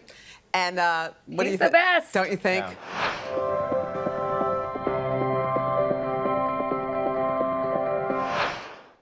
News is more than a headline. It informs, it inspires, and it still matters. To cover it, you have to be in it. And that's what we're gonna do. Every night, we take you to the front lines of the story, where it's actually happening, with NBC News journalists on the ground from all over the world. We cover what you need to know and bring your newsfeed to life. In primetime and streaming live, it's your news playlist every night. Top Story with Tom Llamas, weeknights at 7 on NBC News Now. Controversy in South Lake tonight after teens posted a racist video. It was a wealthy, idyllic town, forced to confront racism. My children were told Rosa Parks is dead. You all have to sit in the back of the bus. But when the school board presented its plan, this small town fight ignited a national firestorm. Critical race theory. Racism in reverse. False narrative of rampant racism. This is South Lake, an NBC News podcast. All episodes available now. Listen wherever you get your podcasts. Today is now a podcast available every morning. Listen wherever you get your podcasts. The Meet the Press Chuck Toddcast, free wherever you get your podcasts. Hey everybody, it's Hoda Kotb from the Today Show. I am so excited to tell you about my new podcast, Making Space with Hoda Kotb. I sit down with some incredible people and we'll hear some uplifting stories. Listen to Making Space now on Apple Podcasts. Today is now a podcast available every morning. Listen wherever you get your podcasts. Kelsey Grammer is an award-winning actor who's taken on some iconic roles. Yeah, his portrayal of psychiatrist Dr. Frasier Crane on Cheers and later, Frasier is forever cemented in the hearts of fans. Yep. In his new film, Charming the Hearts of Men, Kelsey plays an influential Southern congressman during the 1960s, and he's easily smitten by one special woman who convinces him to become an ally in a fight for equality. Look at you. Beautiful as always. Such flatter. And it isn't even voting time. That's how you know I mean it. How have you been? Oh, I don't even want to think about that. You are the escape. The delicious escape. Well, let's go outside and pour ourselves a drink and let's talk about nothing important all night long. Yes, ma'am. And Kelsey is with us this morning. Kelsey, good morning. Oh, can we not hear him? Can you hear him? I can't hear him. I can't hear him either. Are you on mute? There we go. We had you for a second. Nope. Oh, Kelsey, we're going to need your pantomime skills. Here we go. Okay. There we go. We got you now. This is why we want you here in person, because of all this technology. I'd be glad to be there in person, believe me. I know, it would be nice. But before we get to the film, I just want to ask, I've got 2 young kids of my own. How are you guys squeezing out the last of summer before you're in that back to school mode? Right. Well, you know what? We're homeschooling our kids. We've been doing that for the last several years. And So we don't really have a crunch in terms of going back to school timing-wise. Faith, my eldest daughter with Kate, who is 9, just finished 5th grade. Oh, nice. And so she's got a month off.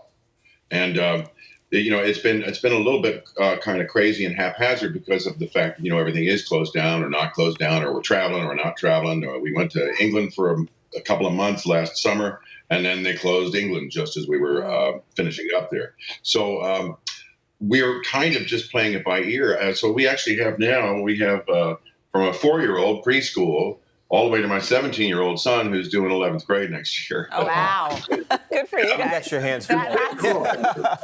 You definitely want to be in studio. Yeah.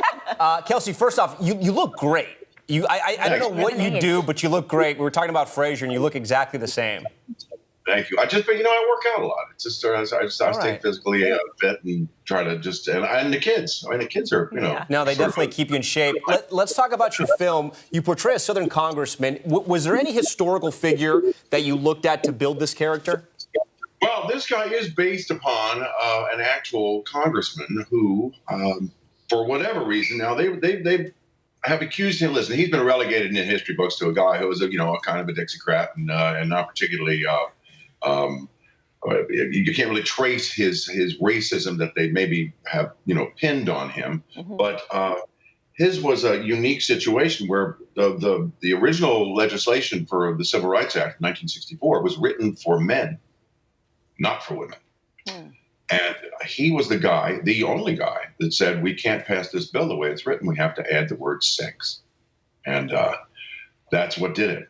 We can't discriminate based upon race, color, creed, or sex. And he said, if this bill passes the way it's written, as written, your wives and daughters, mothers and sisters will be the only second-class citizens left in America. There are a lot of powerful messages. I got to see this film this weekend, and everyone should go see it. But before we let you go, we have to ask you, clear up the rumors. The Frasier reboot sounds like it's happening 15-plus years after. So just give us one secret. Is everyone coming back? I heard you're filthy rich in it. What? Give us the scoop. Give us something. Well, that was a little taken out of context. The idea, I said... Frasier, the character, is a little like George Bailey in It's a Wonderful Life. He has an intention for his life that he never gets to fulfill, but ends up being rich beyond his imagination. I didn't mean money. Oh. Okay. I meant in terms of life and heart and fulfillment and love. Those are the things I care about. So an inside clue is we're negotiating with everybody. We want everybody back. That's my dream. I hope everybody comes back. We certainly have alternative ideas and scenarios. There's a new kind of thrust to the show, the new show, the third act for Frasier, second act for the rest, and we just hope they all, want to join us. Well, who wouldn't want to? Yeah. I mean, we're available. Who wouldn't want to join? We can't wait. Kelsey, thanks so much for joining us. It's so nice to catch up with you. Congratulations on your new film.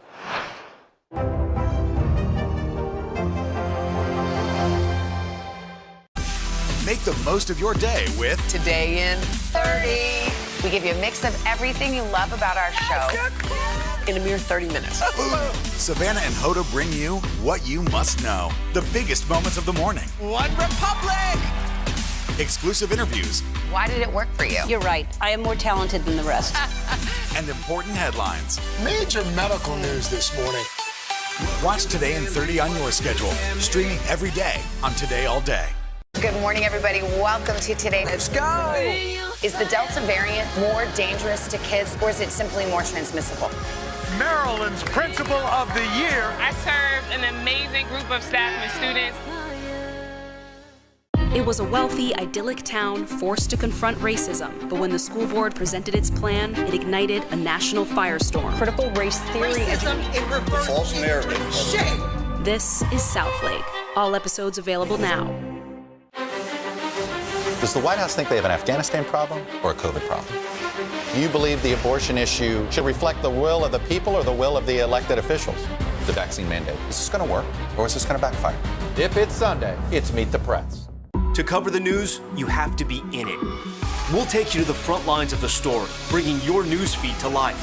Streaming live every night. It's your news playlist. Top Story with Tom Llamas. Weeknights at 7 on NBC News Now. Make the most of your day with Today in 30. We give you a mix of everything you love about our show in a mere 30 minutes. Watch Today in 30 on your schedule. Streaming every day on Today All Day. The Meet the Press Chuck Toddcast. Free wherever you get your podcasts. For breaking news in our changing world, download the NBC News app. Kevin Hart has built a career making us laugh, but he's taking a dramatic turn in the new movie Fatherhood. It is based on the story of a father left to raise his newborn daughter alone when tragedy strikes. I recently caught up with Kevin Hart, and we talked about his family, his pandemic baby, and why he decided to take on this very different role. I think a lot of folks are going to watch this, and they're going to say, oh, that's not the Kevin Hart I know. Like, we're used to Kevin Hart making us laugh, and this is Kevin Hart in a completely different light. I just want to do what your mom would have wanted me to do. How hard was it to make the turn?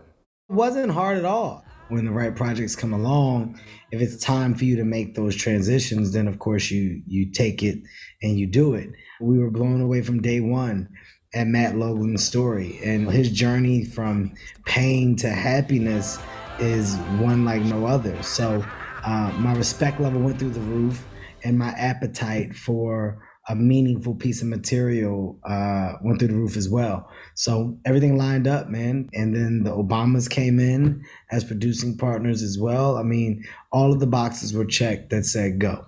Your buddy B.O., as you call him. Yo, B.O. What was it like working with B.O.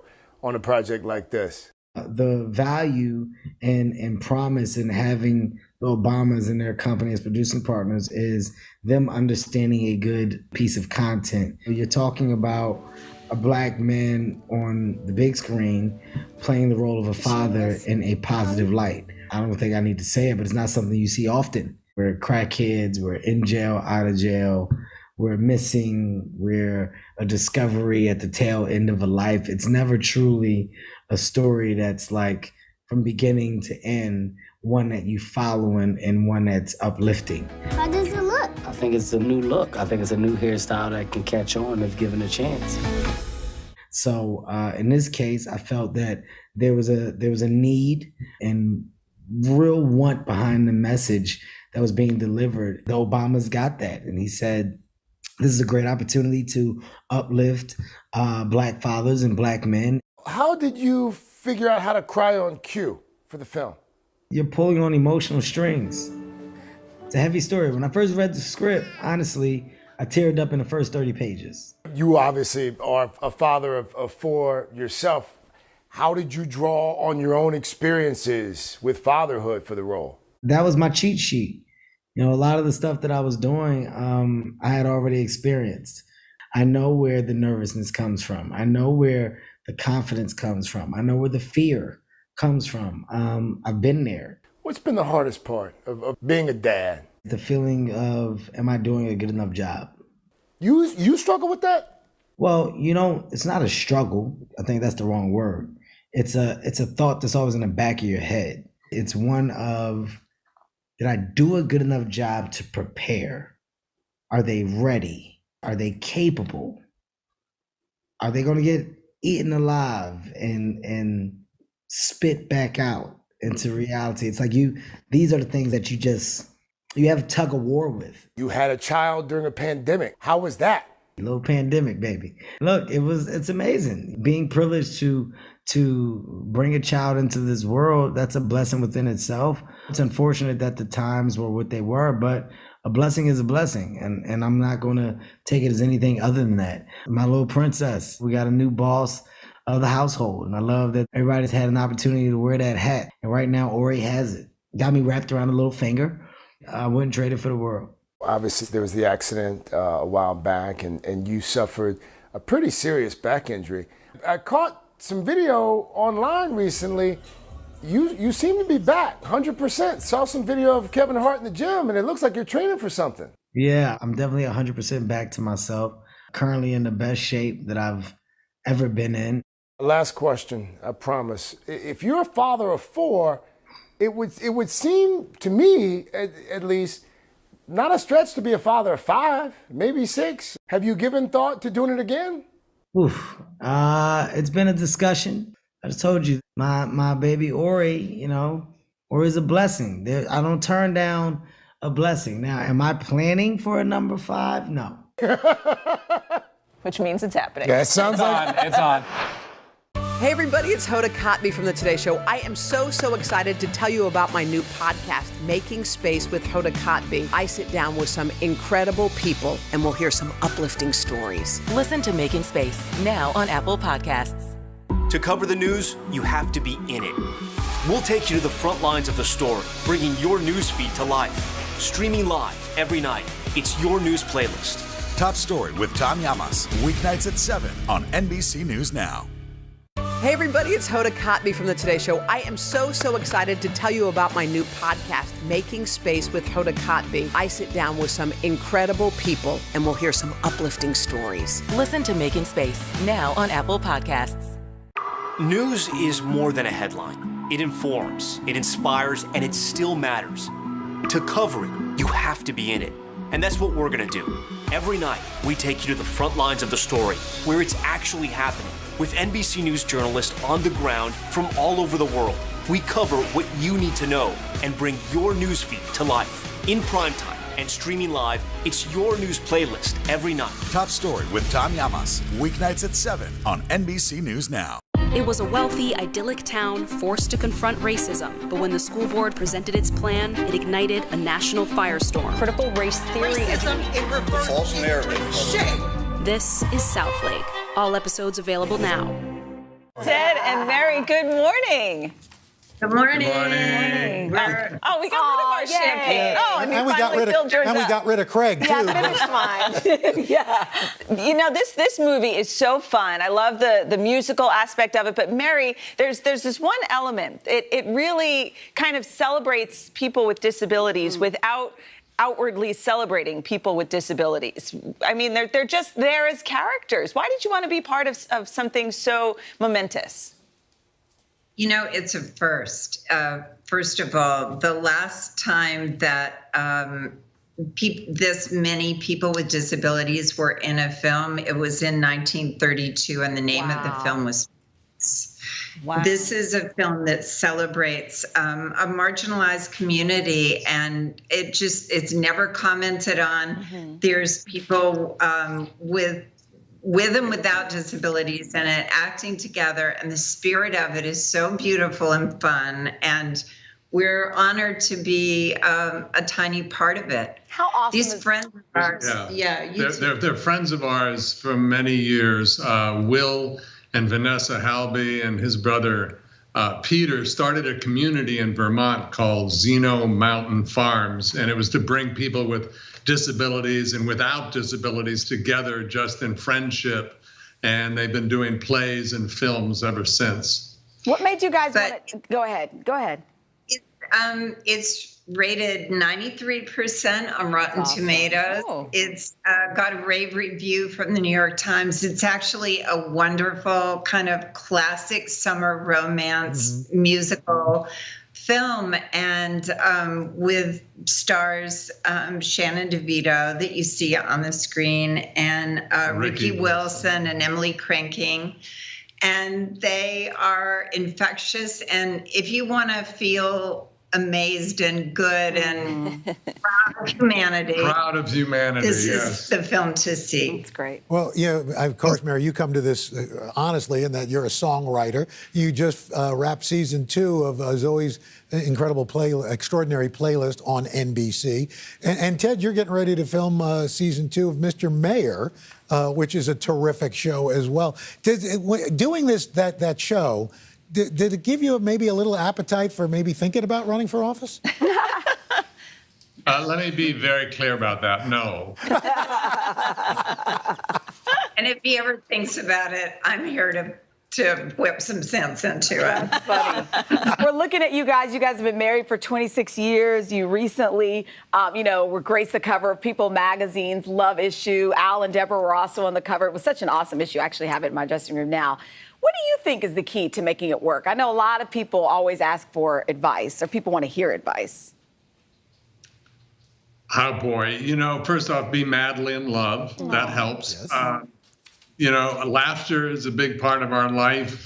Telling truths is a big part, but He smells really good. Oh, that's so what does he sweet. smell like? What does he smell I like? think that's important. It is. I love it. So what cologne are you wearing, Ted? it's called Ode to Ted. Yeah, it's just. He smells like cookies. Go ahead. The other thing to make sure you do is survive being on the cover of People magazines, Most of Them Love People, because that's almost like the kiss of That is death. hilarious.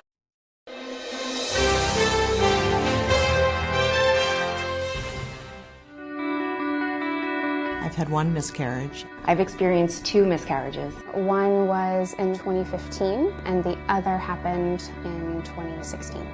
I've experienced 5 miscarriages. A miscarriage and a stillbirth. My second miscarriage was in the fall of 2012. It happened in August of 2017. In 1984.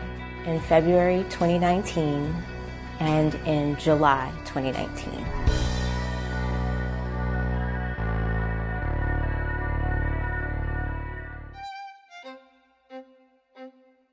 My miscarriage reminded me of having maybe a difficult period. I remember distinctly I was on the train. It started to feel like I was bleeding. I just remember thinking like something's not right. This doesn't feel right. I kept getting these really sharp pains in my stomach. With my first miscarriage, I didn't know anything was wrong. My first loss was actually a missed miscarriage, so my body was still continuing to believe that the pregnancy was happening. I still had morning sickness. I still had cravings. I still had all the things. With the second miscarriage, I actually didn't know it was happening until the doctor told me.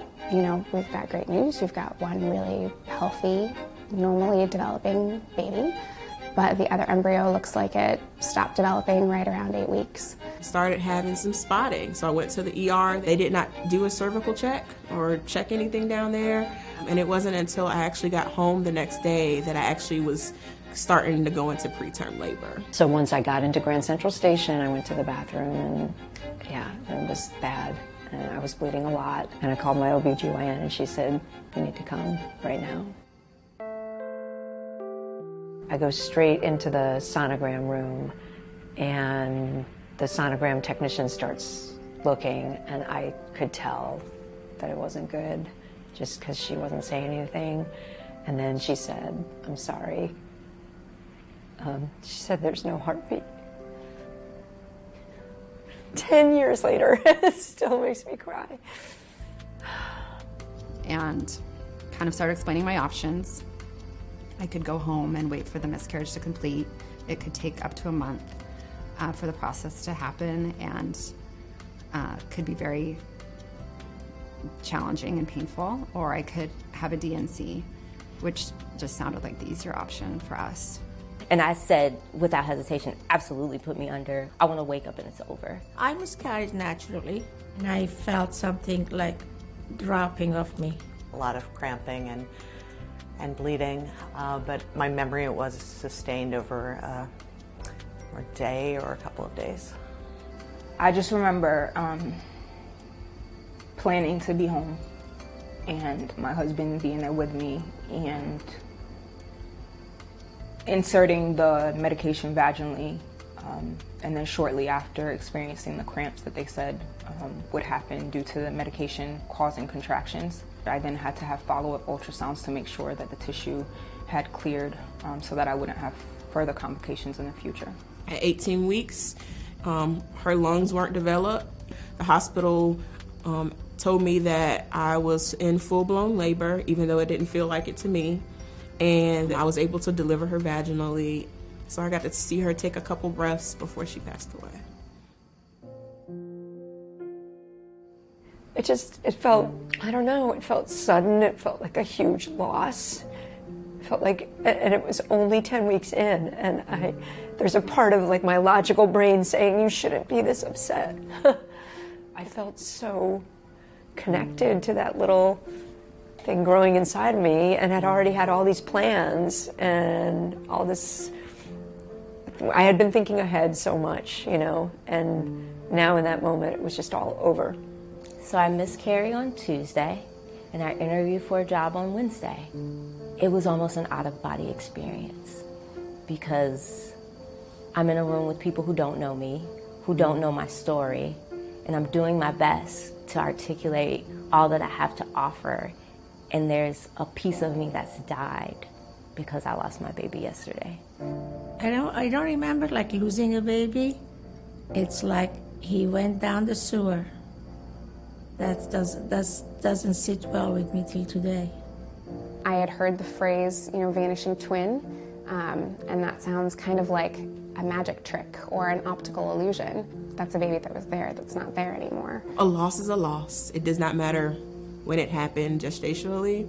Mentally, you have to go through the same 5 grief steps. Yeah, a little bit. I know that's probably not very healthy to blame yourself. But I sort of thought, you know what? Why did you get pregnant? You're 43 years old. Shouldn't have even tempted the fates. Why weren't you okay with just 2 kids? Absolutely had that self-criticism going. I blame myself for a long time that I should have waited longer in between pregnancies. And maybe if I would have waited, an extra year, that my body or my uterus would have been strong enough and I would not have went into preterm labor with my daughter. We were able to get pregnant, which we felt so lucky about, but then I wasn't able to stay pregnant. It felt like it was all on me. Yes, I totally blame myself. There's some undercurrent of you're not doing something right, Nakia. Something's happening, and I don't want to say that I'm blaming myself, but the data shows that, I'm 0 for 2 at this point, so, yeah.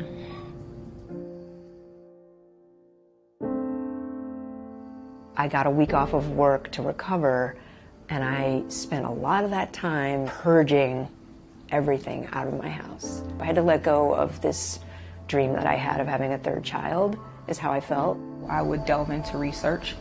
I felt like I was doing something and that my children were dependent on how much I knew and educated myself. I just said I need to go for a walk by myself. And I cried the whole time, but I needed to just be by myself. In those moments of my daughter being crazy, my husband and I just being able to look at each other and saying, what if there were 2? It's just a fleeting moment, so you just kind of open yourself up to it and feel that feeling, and then kind of move on to the next one. I found community through social media, through Sisters in Loss and Fertility for Colored Girls. Both of those groups have really helped me move forward. After the 2nd miscarriage, I decided that I wanted to create something. So I crocheted a blanket. When I miss my babies, I'll grab my blanket, and it's small. It's not supposed to be a full blanket because it's supposed to remind me that their lives were cut short. 2 years after my first loss, I got pregnant again, completely unexpectedly. That pregnancy was so far along. After the loss, we named him Max.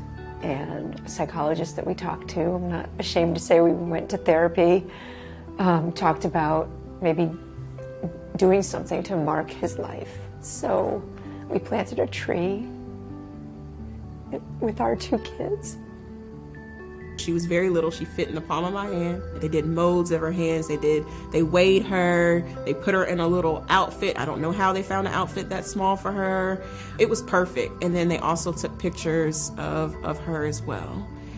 Pictures that are very difficult to look at, but I would never get those memories back if I did not have those there. There were these adorable handmade stuffed animals from Hawaii, and it was a pig in a Hawaiian quilt cover, and I bought it. And when we came home, I put it in a box, and I knew that when we did a nursery one day, that was the first thing I was going to put on a shelf. Well, that pig is still in our house. He's in my youngest son's room. And every time I look at it, I'm reminded that it took us a little while to get to where we are, but I'm so happy we did. Does the White House think they have an Afghanistan problem or a COVID problem? Do you believe the abortion issue should reflect the will of the people or the will of the elected officials? The vaccine mandate, is this going to work or is this going to backfire? If it's Sunday, it's Meet the Press.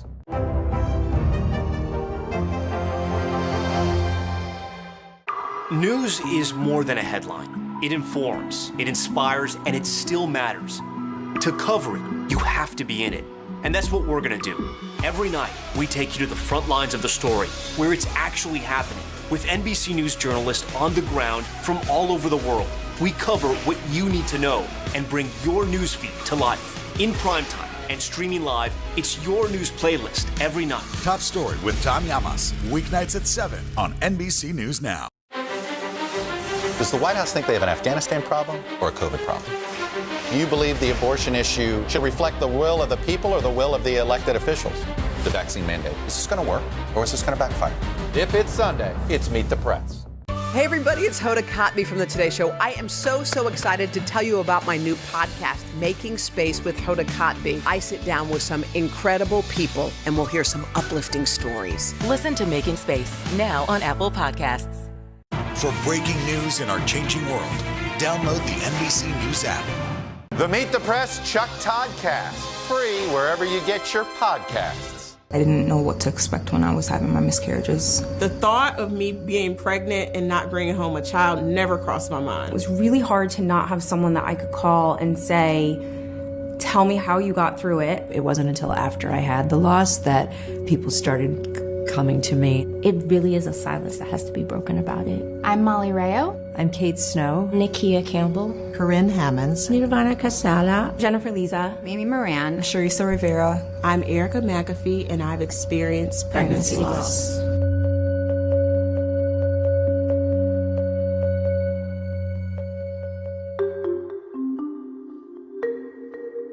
Before I miscarried, I don't think I knew anybody personally that had had a miscarriage. And then after the fact, I realized it was entirely more common in my circle than I expected. I knew people were having it.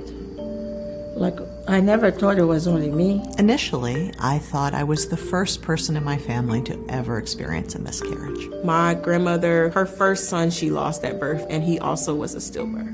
I would have never known that if I did not have my loss. I knew my mom had had a miscarriage because I remembered it from when I was a little kid. We never really talked about it much. They told me what happened, but then, like, it was put away. We never talked about the possibility of losing a child. We knew it could happen, but we never really, discussed it. No one says, well, what are we going to do if we can't get pregnant? Or what are we going to do if we get pregnant and lose the baby? So I remember making a promise to myself and to my husband that I wasn't going to let this moment define our journey together. Yes, I expected that I might have one because I come from a family of midwives and doctors. They were talking about babies and pregnancies and miscarriages. So maybe that helped because I kind of had learned a lot of medical stuff just listening to them. And if I had known, here's a pregnancy, it may be viable, there's some significant possibility it may not be viable. And that can be very painful. It wouldn't have taken the grief away, but it would have taken the shock and surprise away.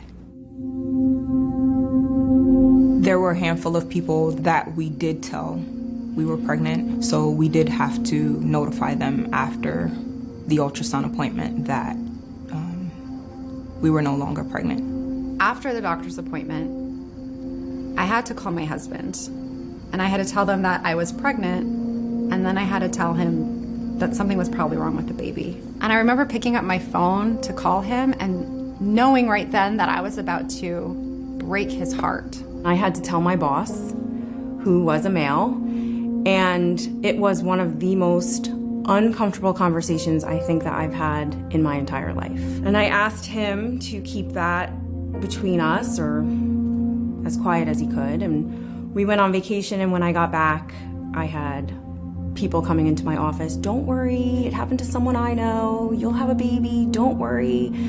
And I remember feeling ashamed and violated, I guess, that he shared that with multiple people in our office.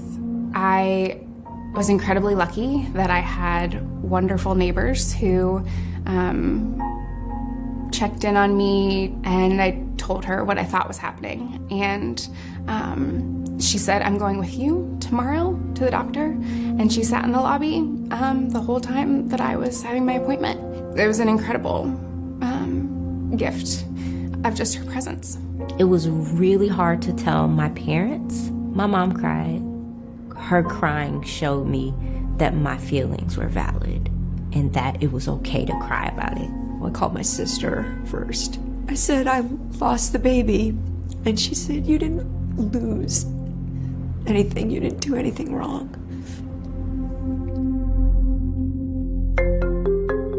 There is no perfect response to, oh, we are no longer pregnant. People responded to my miscarriage with, I guess what you would say is good intentions of try not to worry about it, you'll get pregnant again. A few of my friends asked if something had happened to me, if I had some physical issue that led to the miscarriage. When I had the loss, people said, but you have 2 beautiful kids. And I do remember feeling like, please don't say that. I think one of the most traumatic things for me was the following day or evening, my mom asking me what I had done with my child. Not being advised on how to have a miscarriage at home, I discarded my child in a toilet and then had to deal with understanding that I should have had other options, but I didn't know better.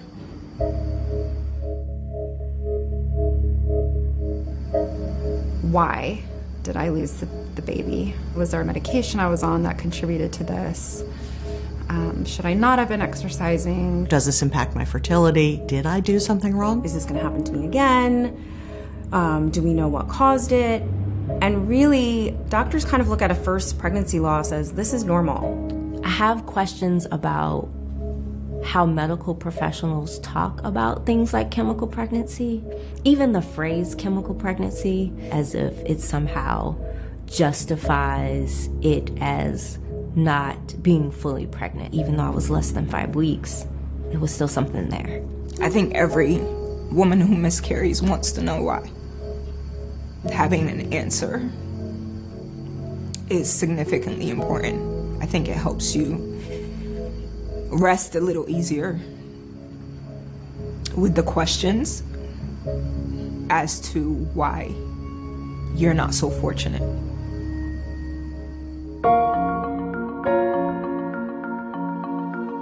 Every pregnancy loss it's almost like a fingerprint. It can be at a different stage in your pregnancy. It can be your first or your second. So it's hard, I think, to find common ground sometimes. You will still reconnect with those old emotions, and you'll still think about it. 10 years later, I wonder what life would be like right now if I had a 10-year-old. And you'll also be okay. You do not have to be in this situation by yourself. There are so many resources, so many people out there who have been through this. You don't have to remain silent about it. Having all the information was a great help because knowledge is power. You know, the more you know, the better you handle things. I would say that you are your own best advocate.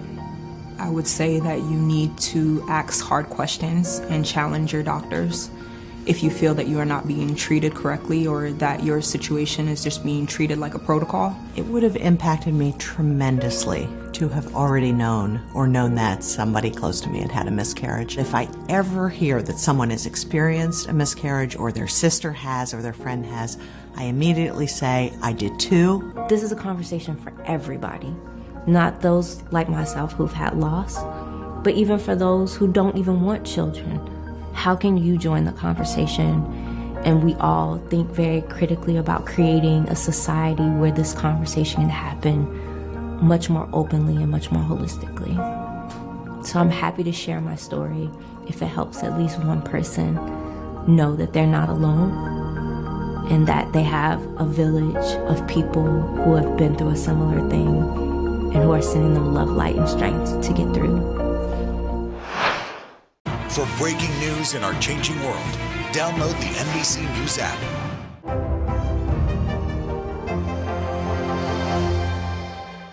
For breaking news in our changing world, download the NBC News app.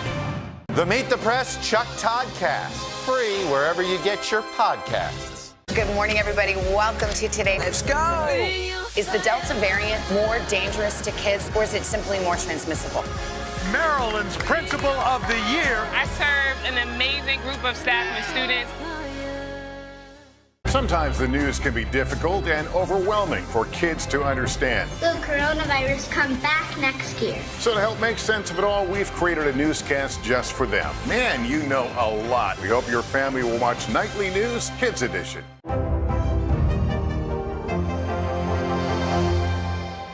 Good morning, everybody. Welcome to today. Let's go. Is the Delta variant more dangerous to kids, or is it simply more transmissible?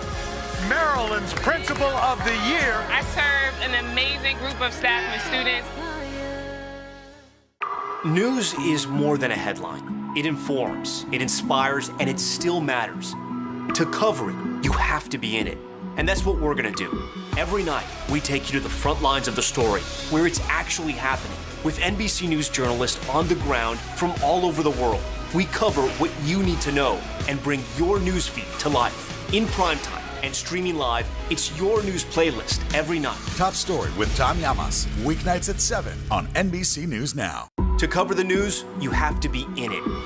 We'll take you to the front lines of the story, bringing your newsfeed to life. Streaming live every night, it's your news playlist. Top Story with Tom Llamas, weeknights at 7 on NBC News Now. The Meet the Press Chuck Toddcast, free wherever you get your podcasts. I think people are afraid to talk about miscarriages, stillbirths, any type of loss of a child.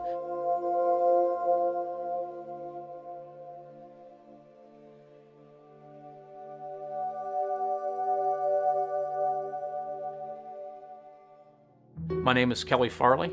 I currently live in the suburbs of Chicago with my wife, Christine, and we've been here for about 22 years. At first, we weren't thinking about kids. We were more about our careers. Going through the whole fertility treatment process was something that was eye-opening to both of us, of walking into the doctor's office. Because first of all, we never thought we'd have to go through that. We just thought, you want to have kids? You have kids. And it was hard to see Christine go through that because she had to take the shots and take the medication. We realized that we were going to have a little girl. Wow. I mean, I'm going to be a dad. That's awesome. We found out there were some genetic issues. And unfortunately, we lost her. It was a miscarriage in week 17. The biggest thing for me after losing Katie was I just wanted to distance myself from the situation as quickly as possible. Christine wanted to talk about it, but I tried to run from it. I didn't want to face it. If I just kept pushing forward, I could outrun it or get beyond it. We decided to go through the process again. I was scared. I was really scared. I barely survived the loss of Katie. I don't know if I can go through another loss. So that fear kind of come into play a little bit of, well, what if?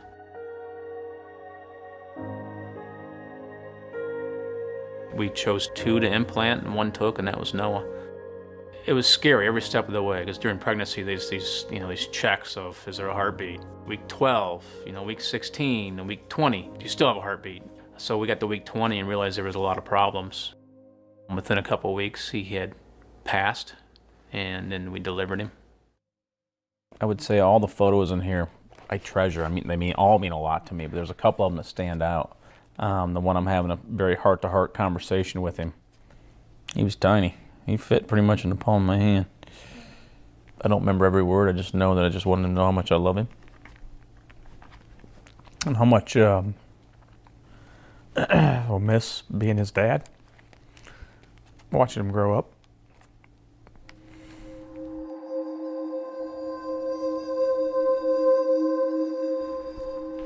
I knew I felt extreme sadness. I never knew what grief felt like. I tried to tell myself, don't cry, push through it, toughen up. That was the message that was sent to me as a young child. I never saw another adult male cry until I don't even remember.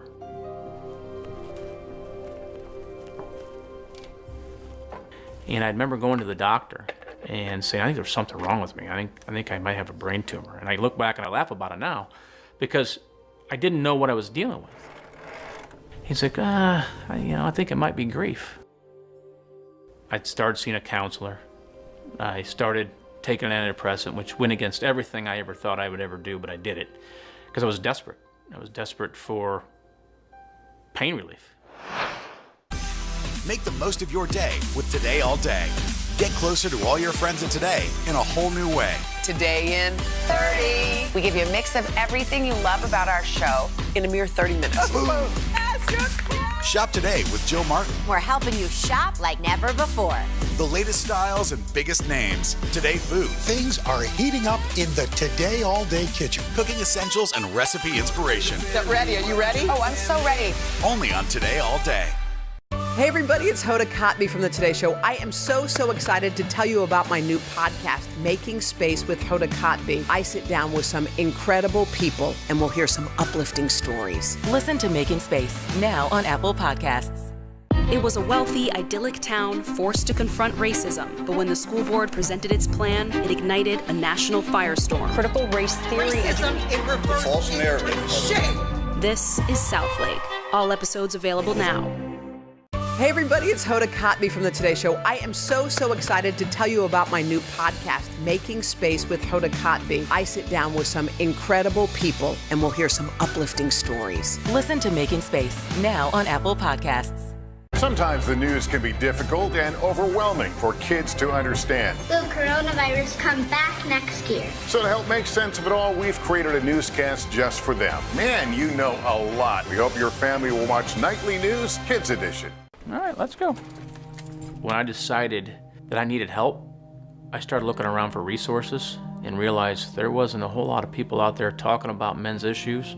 Couldn't find books on it. Couldn't even find other men really talking about it. I needed to know the truth about what I was dealing with, and I just couldn't find it. You're standing there and you're like, what am I going to do with my life? You can't go back to the guy you were before. That guy's gone.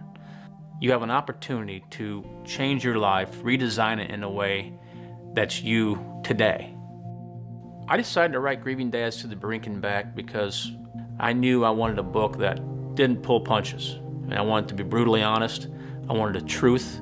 And I wanted to be more than just grief. I wanted to be a tool to help people navigate the aftermath of losing a child. It's heartbreaking to hear these stories. I mean, this guy's, it's been almost 30 years, and he still feels the need to come on here and tell a story, which is awesome. I'm glad he's doing it, but it just goes to show you it never leaves you. It stays with you for your whole life. I hear from a lot of guys that I interviewed for my book. They feel like they're alone in their grief. And a lot of it has to do with that question of, how's your wife doing? No one ever says, how are you doing? Looking back, I'm kind of like, yeah, there really isn't a lot out there for dads that can provide that support for them. And a lot of dads aren't talking. He's kind of opened up that door where dads are now talking too, where moms were always having conversations and crying together and going through that, where, I didn't see a lot of that with guys. So I think it was very difficult for him not having those resources available. bonded us forever. There's this bond that we have, knowing that we both survived the loss of Katie, and no matter whatever happened in our relationship, there's always going to be this bond and this love of two parents that love their children tremendously. I'd say I'm 95% comfortable with the fact I don't have living children, mainly because I don't look at my children now as completely gone from my life. Do I hold them every day? No. I know they're with me. I feel them every day. I do feel a sense of peace when I'm here, which is what we hoped when we created it, to help other people that are going through a recent loss or somebody at the hospital or dealing with something. It's just a place for people to come, reflect, spend some time thinking about what they're dealing with, what their family members are dealing with. Hopefully it's helped people throughout the years. There's a sense of freedom that comes along with once you get through that other side of the tunnel. The freedom is there's not much anybody can do to me that's going to rattle me. I think if you're going to survive the loss of a child, you have to get comfortable talking about it. You have to tell your story, not once, not twice, multiple times. Keep telling it. Keep telling that story to anybody that'll listen, including yourself.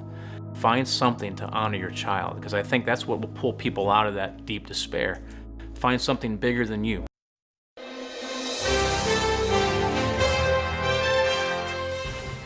Their good friend and today colleague Craig Melvin, who gets very personal in his new book. It's called Pops, Learning to be a Son and a Father. In it, Craig writes about the complicated relationship he and his dad had and how they struggled for years to get to the beautiful place that they are now, and it's a journey he's celebrating. Yeah, we're going to talk to Craig in a second, who's looking right at us as we read this intro. Oh, there's a setup spot. But first, look at his very personal story. I never questioned whether he loved me. I questioned whether he liked me a lot. I mean, there were times where we were just so disconnected growing up. Growing up, Craig Melvin thought of his dad, in his own words, as a ghost, there, but not there. It impacted me more when I was younger than I fully realized. I developed a deep-seated resentment because I didn't understand why. At the time, I was, really active in a bunch of stuff at school, and I was a good kid. Like, why wouldn't you want to be there? It wasn't until I became a journalist and doing stories on people that struggled mightily with myriad addictions. And then I started to understand, that was sick. Lawrence Melvin, or Pops as Craig calls him, struggled with addiction for the majority of Craig's life. The memories became dad drinking, dad being drunk, dad passed out, or dad at work. I mean, that was kind of it for a long time. As a society, I think, unfortunately, there is a tendency to cancel people, to write them off. No one wants to be bothered with the addict after the first or second try. And we did that for a while. But for me, like if you're a person of faith, you can't do that in good conscience. We're all climbing different mountains, and my father was climbing a mountain. It was an uphill climb Lawrence would eventually conquer. At 67 years old, Pops went to rehab and is now celebrating 2 years of sobriety. These days, Craig marvels at the kind of father-son relationship he now has with his Pops. I hope that I have the kind of relationship with my son 20 years from now that I've had with my dad for the past 2 years. Does that make sense? That's what I want. That's what I want. That's what you want. That's what you're going to get. We have a feeling, Craig. Yes. How are you? I'm okay. Thank you guys for having me. This is so nice. Craig, this book is personal, and it's very vulnerable. I think Hoda and I are both so proud of you because we see you as this friend and this colleague who's buttoned up and telling the news, and I can tell you're a little bit uncomfortable, a little nervous about telling your own story, but it is brave. So what ultimately made you decide to do this? A couple of things. I mean, my dad and I just got to such a good point, and he and I had some conversations about his story doing some good, and he wanted to do some good. And then the pandemic hit. I had a lot more free time on my hands, so both of those things just sort of converged, and that's how we got it. Did you ever think you'd see your dad go to AA? I mean, No. like you said, you knew him your whole life. No. Were you shocked when he when finally the intervention happened and finally he said yes to it, because he still needs to say yes? Stunned. Yeah. Because we tried before. Yeah. I mean, we tried interventions over the years and it just didn't stick. And this time, the last time we did it, we enlisted a professional. And that made all the difference. We enlisted a professional, and I write about it in the book. It also helps. It's funny now, it wasn't funny at the time. It also helps that when we had the intervention, he was blackout drunk. The next morning, I called the facility where he went, and I checked in on him, and the doctor was like, "Oh, yeah, he's fine now. He's in our sober tank." He didn't remember going. I think the other part of this story is that it's a true love story because it's about forgiveness. Yeah. It is. And redemption. It is. And grace. Yes. And those are things that I think we see glimmers of them in our society, but not like as clearly as I think you were raised to see. It became apparent to me over the last couple of years, especially, that I had to forgive my dad. Not for him, for me. I had to forgive him for myself. But I also wrote this to help him understand that he's forgiven. Because for a number of years, he would feel so bad about the years that he missed and how he wasn't really there. And I wanted him to know, while he's, still with us. I wanted to give him his flowers to make sure he understood all is right. Well, you gave him his flowers. He gave you that letter that you talked about. Those were your flowers. And we know that faith is like real big in your heart. You talk about it here. You feel it. We feel it from you. And how special it is. There's one particular hymn that you love. It's called "Guide Me, O Thou Great Jehovah." Yes. Well, New Life Baptist Church. No, they didn't. Oh, yes, we did, honey. Let's take a listen. It's my childhood to that. church. Listen. Oh my gosh! Oh my gosh! Oh!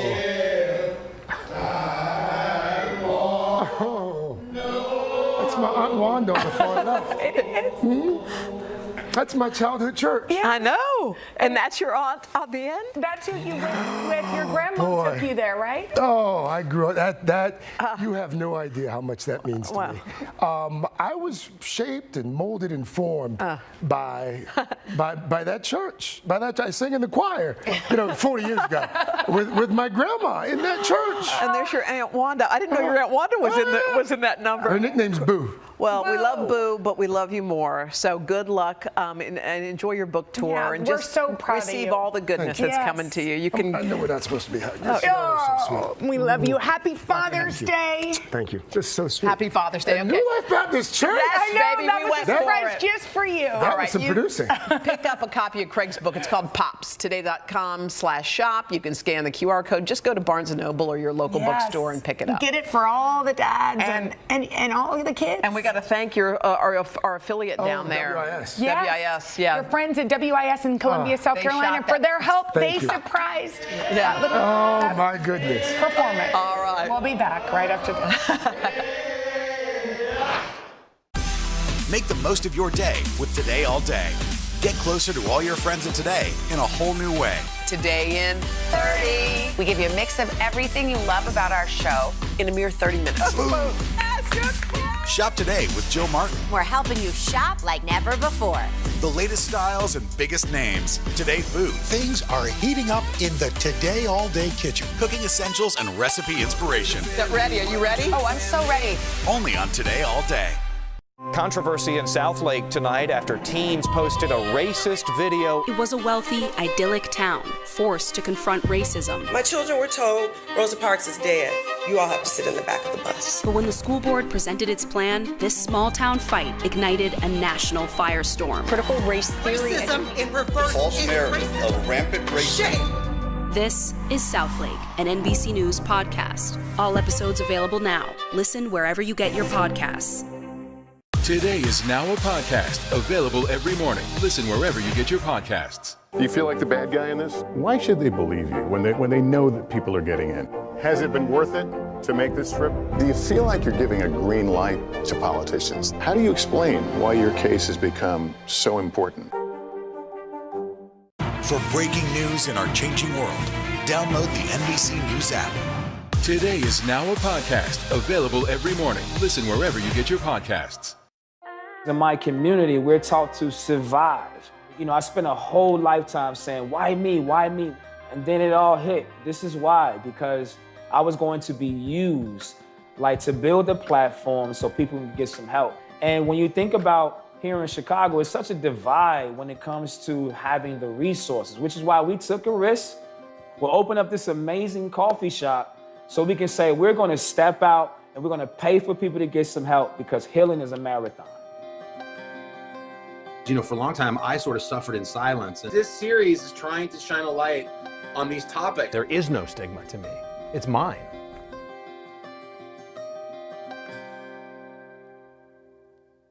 We want to normalize talking about hard stuff so we can be on the road to healing. Fair enough? Fair enough. Fair. Christopher Lamarck cares for his Chicago community as he knows firsthand how it feels to not be cared for.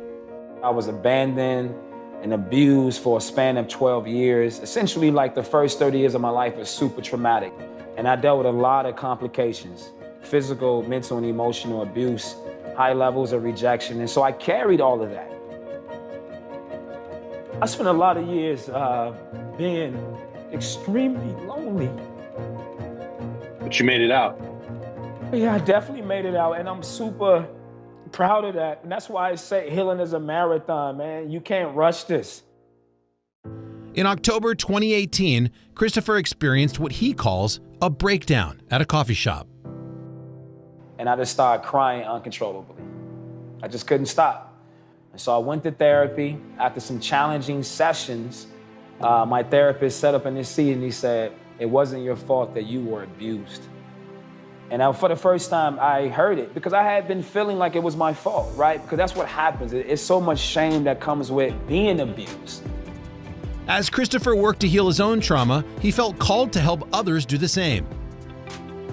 I went home one day and I wrote down 3 words. I wrote down coffee because of the mental and emotional breakdown happened inside of a coffee shop. And then hip hop. Hip hop saved my life from committing suicide. I always had a chance to write. It was my first form of therapy. And mental health, because in my community, we're taught to survive. And we wasn't talking about it, so I wanted to normalize this conversation. And with that, the nonprofit organization Coffee, Hip Hop, and Mental Health was born. What's on your menu? You've got some funky coffee names? Yes, so we got the Beehive, which is a honey lavender latte, paying homage like to Beyonce. And then we have the Diddy, which is a cold brew with a shot of espresso and some buttered pecan. Yep, so I love it. I love it. Absolutely, and the Queen Latifah chai. So many things to pay homage to the incredible artists that do this hip hop thing. Can I get a little side of warm meek milk in my Diddy? You know what? You absolutely can. Do you want oat or do you want you want almond? Let me know. I love it, man. But at this coffee shop, every hip hop inspired drink goes to free therapy sessions for individuals in need. Knowing, Chris, what you know now, that you had to deal with it. You've been holding all this emotional PTSD baggage since you were a kid, and now you know the importance of dealing with it. How do you help other people in the community deal with their stuff? Number one, we start like creating safe spaces for people to talk about their stuff without bias, consequences, or judgment. And also they can't afford it. So we said, what we're gonna do is sell coffee and merchandise, and we're gonna see if we can pay for 250 people to go to therapy. Individuals like Chicago public school teacher Faith Overall. If I had to pay out of pocket, chances were I was just gonna have to skip out on therapy, right? So if we have to choose between what's going to provide a roof over our head and what's going to help us to navigate life, we're kind of conditioned to provide the roof over our heads instead. And so having access to free therapy gave me the opportunity to actually get to what I needed to get to. Being an educator, I think that you can talk to anyone and they have a story about a teacher that harmed them. And chances are that's because that teacher themselves was unhealed. So if I heal myself, I have the opportunity to heal my students. Why do you think it's so difficult to break the stigma of normalizing therapy and communicating and talking about your issues in certain areas? Why is it so hard? So when we think about going to therapy, it's almost like an uncomfortable thing. Why are you going to therapy? What's wrong with you? Because we share that language, that misinformation, not having a proper understanding, people are afraid to be ultimately vulnerable. I want to tell people that it's probably one of the most beautiful things you can do for yourself, and it's actually very strong to be vulnerable, to own your emotions. And with Christopher's help, this community is starting to do just that. And what's been the reaction from the people, from a couple hundred people that have gotten free therapy that never had it? What are they saying to you, when they walk in the coffee shop? Thank you. Thank you for this. Man, this is amazing. I wish I had this. People don't come here just for a cup of coffee. They come here because of the therapeutic transaction. The space is filled with tranquility and peace and love. People want to be seen. And we tell our staff, make sure you love on them. And that's the issue. A lot of people are not seen. And we give them opportunity for a single moment to be heard and to be seen. I tell people all the time, healing is the new cool. That is the new cool. And we just have to keep saying that over and over again. And that's how you re-change the narrative.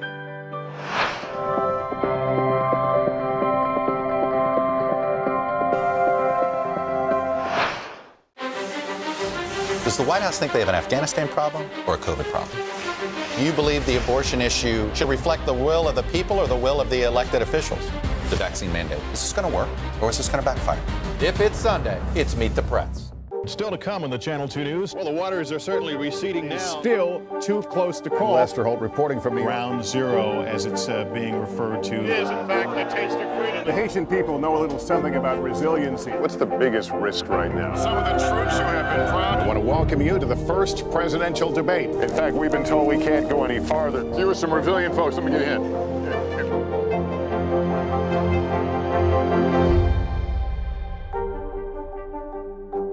The Meet the Press Chuck Toddcast, free wherever you get your podcasts. It was a wealthy, idyllic town forced to confront racism, but when the school board presented its plan, it ignited a national firestorm. Critical race theory. Racism in reverse. False narrative. Shame. This is Southlake. All episodes available now. Today is now a podcast, available every morning. Listen wherever you get your podcasts. Make the most of your day with Today All Day. Get closer to all your friends in today in a whole new way. Today in 30. We give you a mix of everything you love about our show in a mere 30 minutes. Shop today with Jill Martin. We're helping you shop like never before. The latest styles and biggest names. Today food. Things are heating up in the Today All Day kitchen. Cooking essentials and recipe inspiration. Get ready. Are you ready? Oh, I'm so ready. Only on Today All Day. Good morning, everybody. Welcome to Today. Let's go. Is the Delta variant more dangerous to kids, or is it simply more transmissible? Maryland's Principal of the Year. I serve an amazing group of staff and students. Today is now a podcast, available every morning. Listen wherever you get your podcasts.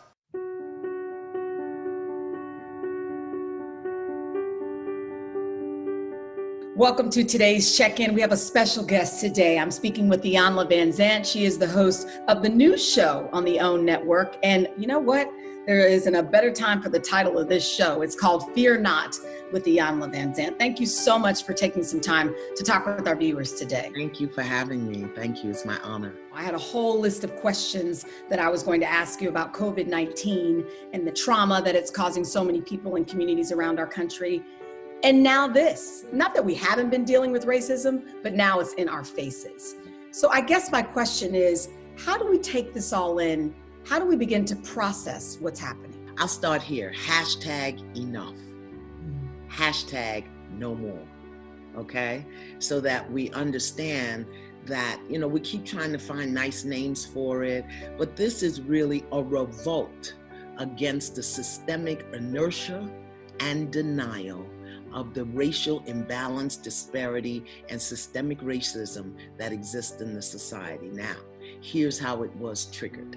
You know, the COVID, which stimulated the three basic fears of all human beings. Fear of nature and what it can do, yeah? Fear of the unknown and fear of death, and fear of other people. COVID stimulated all of that. And then in the midst of that, we have a 40-something-year-old African-American man being held down, crying for his mother. How do you process that? All of our fears are triggered, and then we have this trauma. So the bottom line, beloved, is everything must change. I heard your conversation when you were talking with Oprah about the trauma of COVID-19, and you've been talking with families for decades, right? Here's my question. As we try to figure out how to move forward, what we're going to do, how do you find peace in the midst of a storm to begin to process how to move forward? Well, it's not time to move. COVID stopped us in our tracks so that we could pick up the rug and go through and clear out everything that we had been denying, resisting, avoiding. But instead of doing that, go home. Home is where the heart is. Instead of getting into our hearts, we were freaking out about when we're going to get out. COVID said, stop, be still, go in. And we missed the message. So now here we are. Now we have to stop. We have to stop. Hashtag enough, hashtag no more. Individually and collectively. Pick up your rug and see what you've been resisting, avoiding, denying. Get into your heart and clean up. Because the only way we're going to change what's going on in the world is if we each come to the table, A, as healthy as possible, and B, with a different perspective. Where do you find your peace in the midst of a stormy situation? In my backyard, in the sun, in my prayer, in my meditation, and in the constant self-reflection, self-correction, examination of my own heart. Every day, it's a practice. This interview will reach a lot of people. And so to someone who is sitting here watching this, whether it's on their phone, whether it's on a screen, whatever it is, and they're feeling isolated and down, how do you take the first step in the process of clearing the junk? Well, you know, every morning or every other morning, I've been going on Facebook, working with people to tell them awareness comes through feeling. Get in touch with your feelings. Because when we look at the George Floyd situation, it's happened so many times that we march for 2 months, then we go back to watching Wheel of Fortune till we're desensitized to it. So we don't even allow ourselves to feel. I've been working with the everyday people who see this on the news every day and have become totally desensitized. So what I would say to your viewers is get in touch with your feelings. You know, you have something that happened in Minneapolis and they are protesting in Seattle. I mean, I don't know because I don't have a crystal ball, but I want to hope that it's different. Well, again, it's no mistake that it happened in the midst of the pandemic, in the midst of the quarantine beginning to be lifted. I say this entire universe owes George Floyd a debt of gratitude, a prayer of gratitude, that he sacrificed himself to wake us the hell up, okay? Because right here, we didn't see it with Trayvon because we could be in denial. We didn't see it with Philanda. We didn't see it with Breonna. We didn't see it 2 weeks ago with Ahmaud Arbery because they hid it from us. So the universe said, wait a minute, hold up, I got something for you. Okay, now what you gonna do this time? How are you gonna handle it this time? Before I let you go, I'm looking over because we're all home, and I'm looking at my husband. So I'm 42 years old. I met him when he was 17. And we were in college. And his first gift to me, I remember, so it was in 1997 or 1998, was your book. Wow. And I think it was Acts of Faith. And as I was logging onto this Zoom call, you know, with the meeting ID, I thought, Lord, this woman has been giving us messages and seeds of hope and how to have acts of faith for decades. But you know what? It's out there. The seeds are planted and now they're starting to sprout. So I want to thank him. He must be conscious if he gave you a copy of Acts of Faith. He did. In college. Who does that? Who does that? So we end our conversations by asking every person their takeaway from this time. What is yours? That there's really no distinction for me between the COVID pandemic and the systemic racism pandemic. It's just that they showed up differently. People have been walking around symptomatic of racism for years and years and years, spreading it, not knowing it. And just like we did with the coronavirus. So the two things are the same. It's just that one is at a national level where individuals have to look at and protect themselves, and one is at a individual level. That's the pandemic of racism has to be dealt with, both from the perspective of those who are spreading it and those who are catching it. God bless you. Thank you for being you. Wow.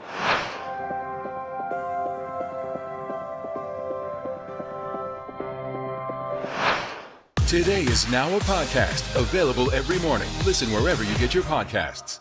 Controversy in Southlake tonight after teens posted a racist video. It was a wealthy, idyllic town forced to confront racism. My children were told Rosa Parks is dead. You all have to sit in the back of the bus. But when the school board presented its plan, this small town fight ignited a national firestorm. Critical race theory. Racism in reverse. False narrative of rampant racism. Shame. This is Southlake, an NBC News podcast. All episodes available now. Listen wherever you get your podcasts. Hey everybody, it's Hoda Kotb from the Today Show. I am so excited to tell you about my new podcast, Making Space with Hoda Kotb. I sit down with some incredible people and we'll hear some uplifting stories. Listen to Making Space now on Apple Podcasts.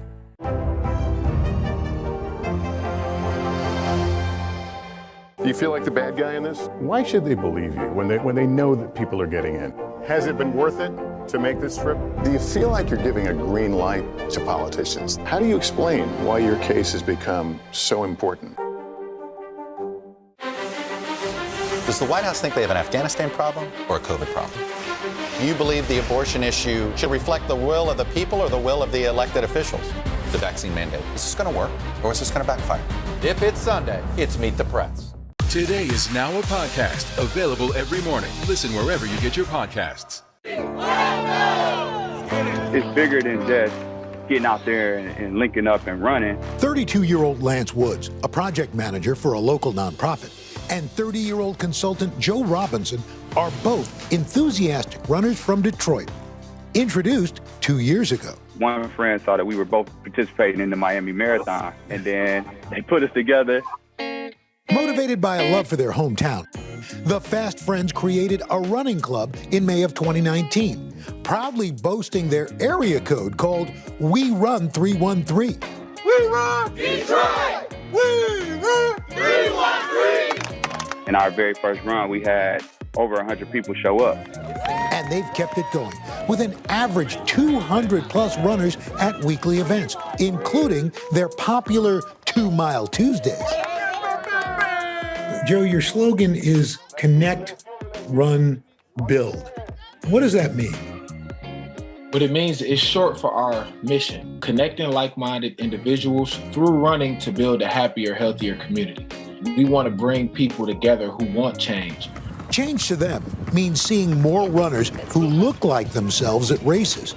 Let's say if it's 20,000 people, you might come across a sprinkle of black people in those races. And in a city like Detroit, that's 85% black. We don't see black people running. We have the power to change that. But the pair's primary goal? Helping residents reap benefits like lowering risk of heart disease and diabetes and improved mental health. How has this shaped you physically and mentally? Running has been the most transformative process. I mean, whether it was mild depression or anxiety, running has just helped me deal with those things in a different way. And I feel stronger than ever. I feel smarter than ever, obviously faster than ever. And I just feel like I'm who I'm supposed to be. Is this for people who are all ages, all running levels? And yes, it is for runners of all levels. We have people from 6 all the way up into 65, all paces, all sizes, all races.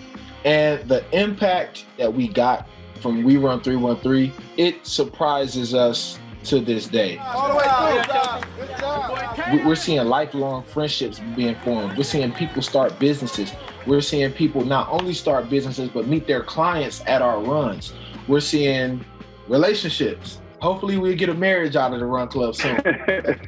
People come to us and tell us personal stories about how it's changed them from the inside out. The greatest thing is that you're not doing it alone. The beautiful thing about it is that you have a whole community of support. We're encouraging one another. If you're falling behind, we got pace leaders that's going to say, come on, you got this. Good job, all the way through. How did the pandemic impact your mission? When everything shut down, Joe and I, we was encouraging people, hey, this is a great time for you to take your health serious, get out there and get outdoors and run. We started a Run Solo campaign. With COVID-19, it made us look at things from more of a macro level rather than just micro in the city of Detroit. And we started to engage people nationally. Today, Lance and Joe are committed to going the distance for those ready to follow their lead. If somebody told you that this was what you would be looking at 2 years ago, what would you have thought? It would have been very difficult to believe. But now I know. Running has led me to believe anything is possible, especially when it's in the name of progress, when it's in the name of positivity, and when it's in the name of change. We run 313. Everybody hands in. That's awesome. Yeah, what's really cool is they're going to use We Run 313 as a form of activism. Last year, they ran to honor Ahmaud Arbery, the unarmed black man who was killed while jogging in Georgia. They've also partnered with a local retailer to provide more than $10,000 worth of running shoes to their community. And they're going to be working with the Detroit Pistons on a 2-week fitness challenge. So they're expanding and really bringing the mission forward. And the mission, and just so good for people's bodies and minds. Mental health. Yes, everything. Running clubs always look like there's so much, like people are so happy to be in them. Yeah. When you Hello, all our friends watching Today in 30 on Today All Day. We hope you had a good weekend. Yeah, we love that you're spending part of your Monday with us. Another big week here in Studio 1A. Here's what we've got coming up. First, we're going to bring you the very latest on that massive oil spill along the Southern California coast. Efforts are underway to contain even more damage from what's already being called an environmental catastrophe. We'll have a full report. And then how about a dose of inspiration to start your week? Hoda sat down with lifelong friends Oprah and Maria Shriver for Making